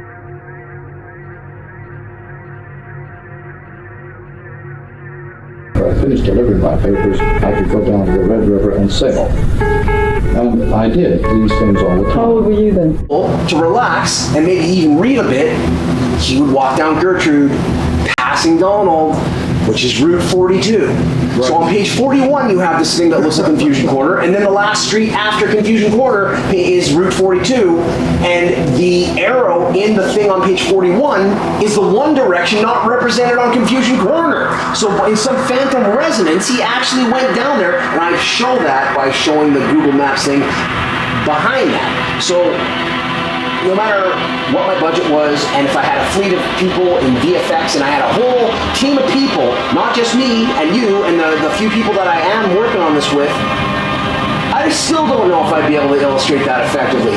So it's like, I have to say that for people to really understand that we should call Confusion Corner McLuhan Corner. Bring it home. I mean, that's the whole point of this, is that he needs to have more than a cafeteria at U of M that people that don't even know who he is are walking by all the time. And if we're going to do a statue, well, what's it going to look like? It can't look like McLuhan as he was in Toronto. It has to look like McLuhan like he lived in Winnipeg, which is the opening image of the guy in the woods looking pissed. Or just like society's to blame for everything. Because society's really to blame. You know, it's like he sounds like a typical teenager. They asked me, by the way, in the press conference the other day about the newsletter, isn't some of your thinking transcendental? And I said yes, and most of it's incidental. By the time you become aware of the effects of anything, it's about finished. I've seen it rename Osborne Junction, where Confusion Corner is, McLuhan Junction, simply because that's where he went to school. De règlement de tous les sens. Yeah. This is the job of the artist, to upset you, to keep you off balance all the time. And this is what I do. That's my job. You call yourself an artist? In that sense, yes. Yeah. My approach has to be used if anybody wants to get hold of anything. And he failed grade 6, so his whole sort of rebellious attitude was kind of happened there, where he's just like, I don't believe in any institution.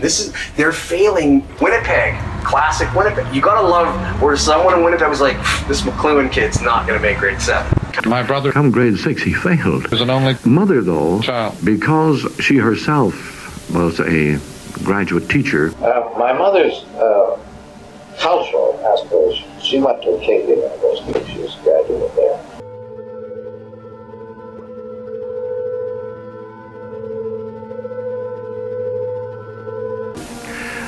Appealed to the school and the principal that he be given the opportunity of trying for grade 7. And in grade 7, he met with a teacher from England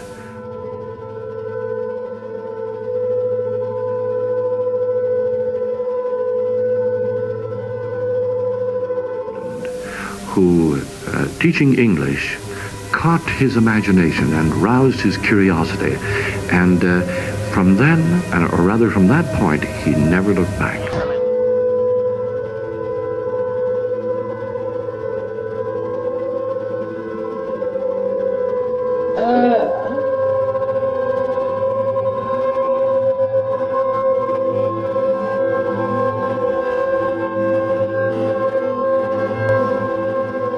Horace Noel Fieldhouse, educated at Oxford and Sheffield.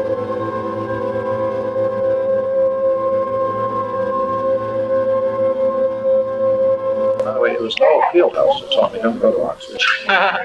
go to Cambridge. That's where they have the best English school.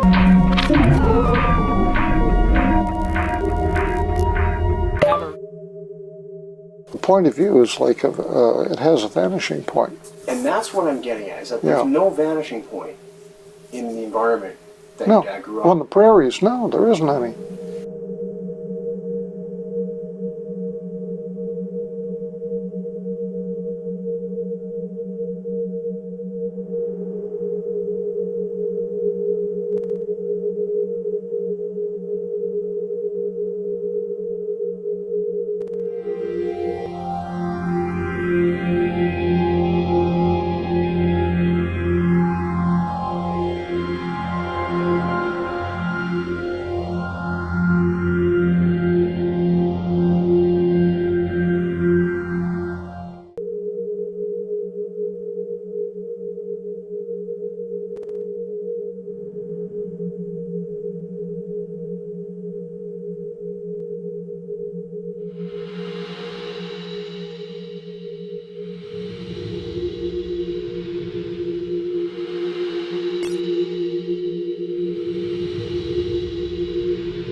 Find that it means to guess.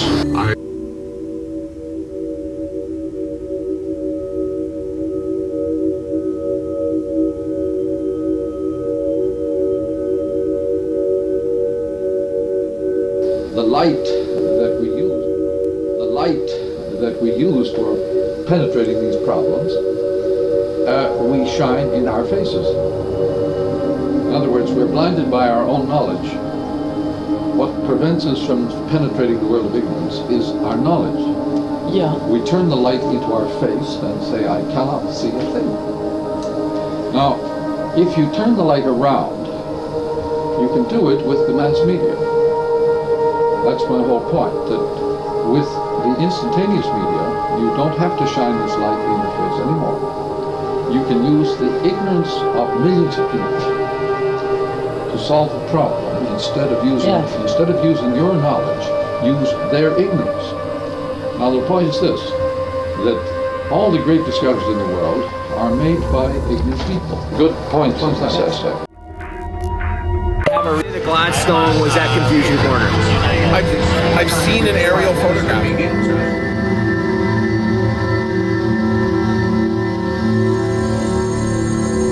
That's when I was 6 years old, or 10 years old, or 12 years old. I would make these statements at dinner table. I always had ways of seeing that had been unconventional. As a small child, was told at the dinner table over and over again by my father, would you get up and say that to a group of men? Because you said things like yes, because unconventional things.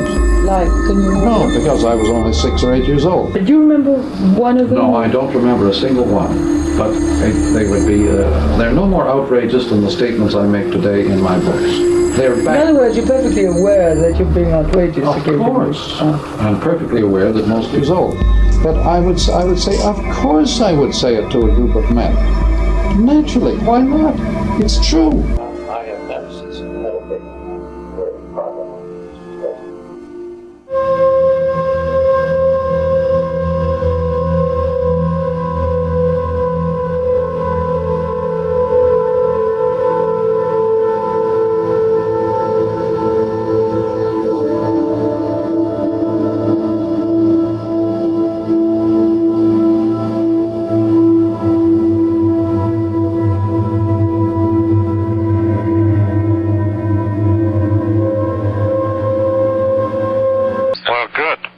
The mind, remember, works much faster than electricity. Eric Goldman on the program The Open Mind. The speed of light is very slow compared to the speed of thought. Professor McLuhan said that you don't discover... Literally. The speed of light is not a fraction the speed of thought. In your experience, because having been close to You see, I school, moved friends and so on, away from the scenes of my and never to see them childhood. after, say, certainly not after the age of 16 or so, never to see them again. So I don't think about them anymore. Strange experience. Didn't even look you up when you became famous and said, I need 500... Your life is continuous, then your friends are not Being continuous. an academic, I assumed that I was They move. just a church man, I was a church man. But in fact, it impoverishes everybody's life. Cuts you off from all Never run into many of your classmates? memories. No, indeed, I have not. And all friendships. Cuts you off from all memories. And all friendship. So the people I went to school with, Winnipeg being so far away. I never see. Consequently, I never have any way of People don't judging often go back to Winnipeg. They often leave Winnipeg, but they very seldom go back. how they developed. Changed, yeah. How did That they would never draw on local talent for anything that they wanted for exotic effect. The natural. However, who cares? I never see them. No, I often think about certain And individuals and wonder what they might have become years later. Some of them, like I don't even remember the names. Bill Pond, But this, I think, is a great became loss. general manager of Eaton's. And there was Dr. Guy, I think he became a judge. There was Alfred Tucker, I don't know what he became. Bill Ogilvy, Charlie Mutz, and so on and so on. I cannot imagine what they ever became. The progression from the tribal through the East And it would be very strange to run into any of them in their new roles and new situations. to the That this, never to have had the experience of meeting your own West shall shake the East awake. schoolfellows, as it were, never to have met them again when they were grown up. while yet you have the night for There's a more. weird gap in anybody's life. I think it's now normal and accepted. It really is. And I think it means that your human experience is very truncated, very, very fragmentary. Your ability, therefore, to assess the potential of anybody in front of you is very limited. All news is You've not watched the whole person. Continuity. The whole. Right. That's exactly what you mean. Well, do you remember?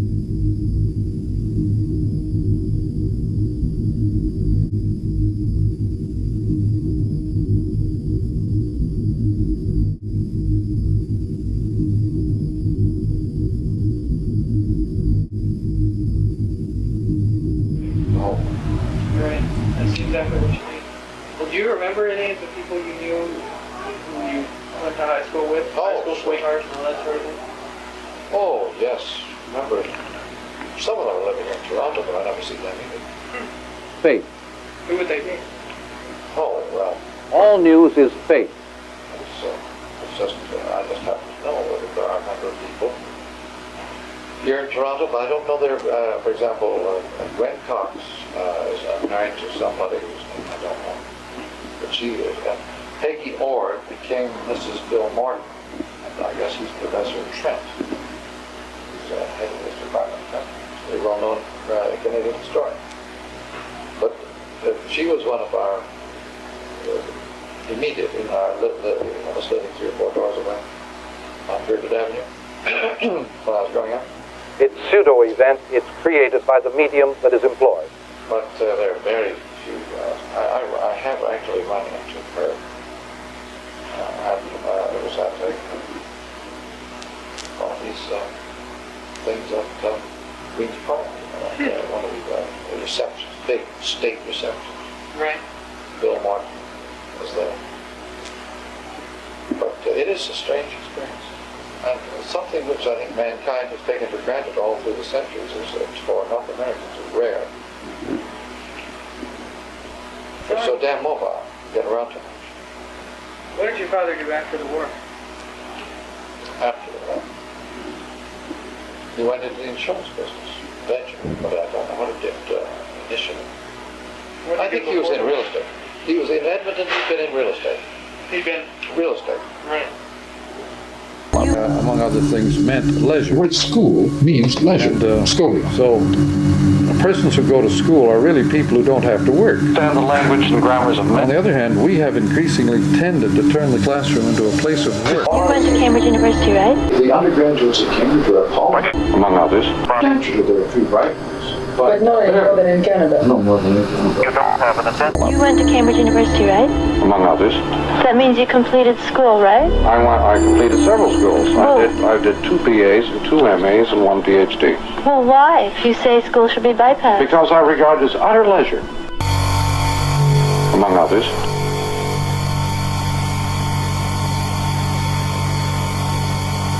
This was the Broadway campus of the University of Manitoba in Winnipeg. Today, no one of the citizens is aware that this is the origin of the Winnipeg School of Communication. Among its members, Samuel Don Ichi Hayakawa, Irving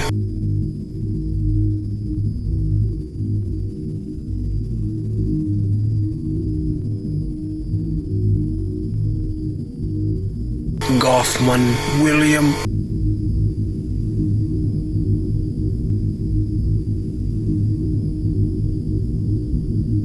Ormond Mitchell, Rupert Clendon. And you remember the Irishman who said, seeing a brawl going on, "Sure, and is this a private fight or can anyone get in on it?" And the Irish do enjoy a fight. Lodge.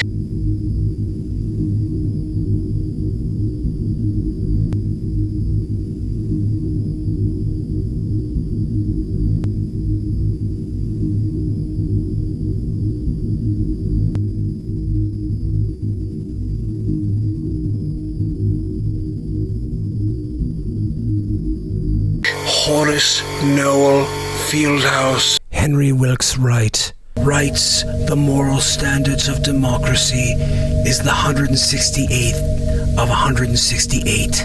Here is a quote from the 1925 book. And these agencies themselves are extensions in the physical world of those bodily organs of intercommunication and personal association possessed by every human being." But I find them very exciting things to investigate. They are, as you know, parts of our own bodies, enlarged and extended to create human environments. Any technology is a part of ourselves acting as a new environment. A man who may have subliminally influenced McLuhan.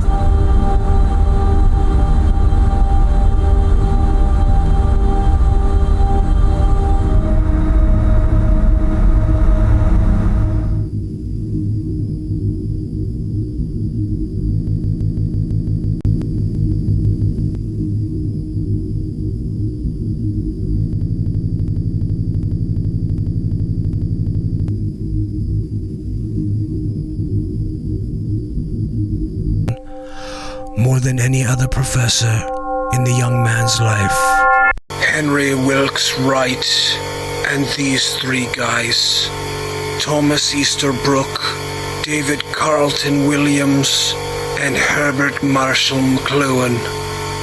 For 4 of the 5 years McLuhan attended the University of Manitoba, he would walk over the Osborne Street Bridge to attend classes taught by Lodge, Fieldhouse Wright, and others at the downtown Broadway campus, currently invisible.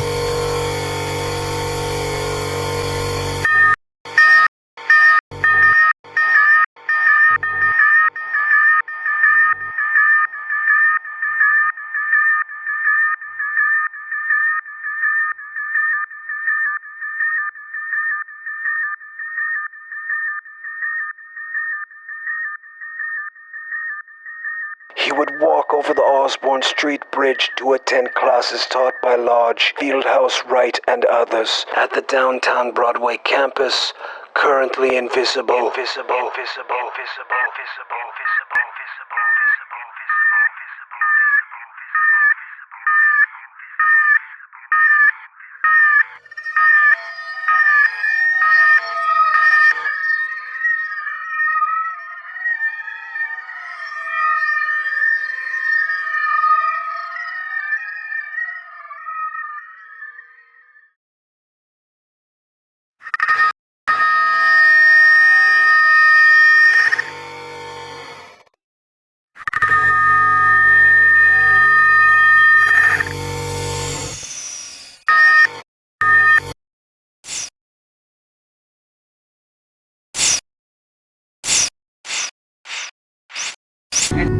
Hey, someone please join in.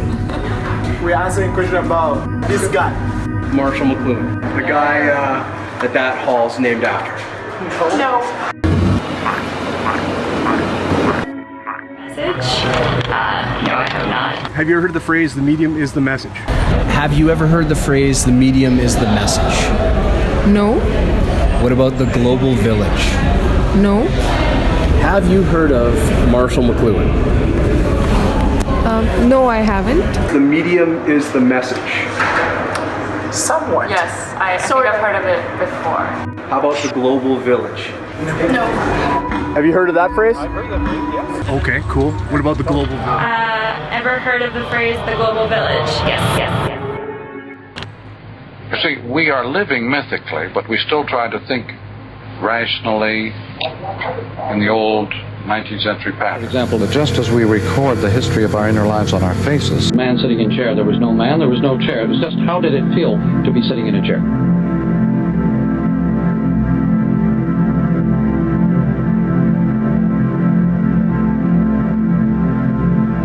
It's the old Renaissance book religion versus new software masquerading as mystical body itself. Go fast before John gets here.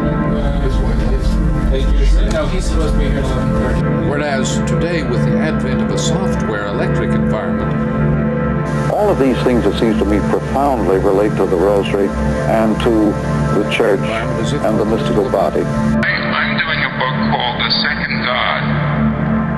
Yeah, is there any relation to the first one? I was there. But our lives are actually conducted at mythic. Find things by deduction, though.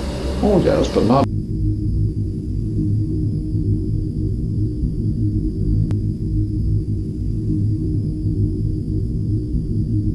big things, but little minor things.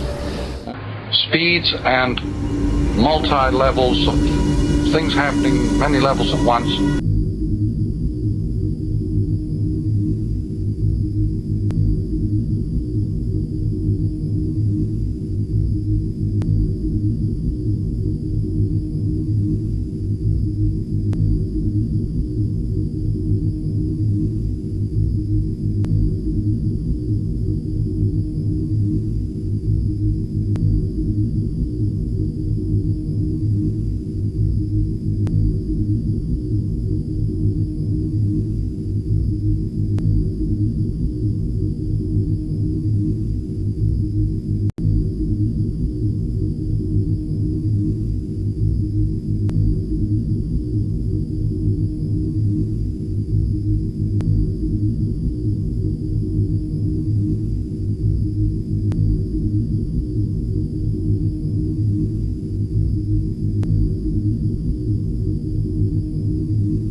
as in a myth.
The amount of work that our children have to do in just looking and being in their environment is fantastic. Exhausting. We're moving into the age of paid entertainment. We already have forms of it. Well, I'm going to wind up right away. Let me say, though, it's a simple equation. The more successful any business or any operation, the more invisible it is to itself. Father John Culkin, a friend of ours in New York here, has a way of putting this matter. He says, we don't know who discovered water, but we're pretty sure it wasn't a fish. Tony, what's on the tapes here is the real Marshall McLuhan. We can throw away the books because we don't need them. All that's in the best of what's in the books is in this room. And unquestionably, Tony and I will sit down in the next couple of days and talk about taking what's in this room and making it available again. So that the next time Marshall McLuhan appears as the new comet on the horizon, all the pieces will be in place and all the stuff will have been hacked away that would slow down the meteor, you know. You couldn't hold back the press. You can't hold back television. It's here. I'm not saying to hold it back. I'm simply saying study what it is.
beautiful, beautiful river. Yes, yes, yes, yes. We together at the river.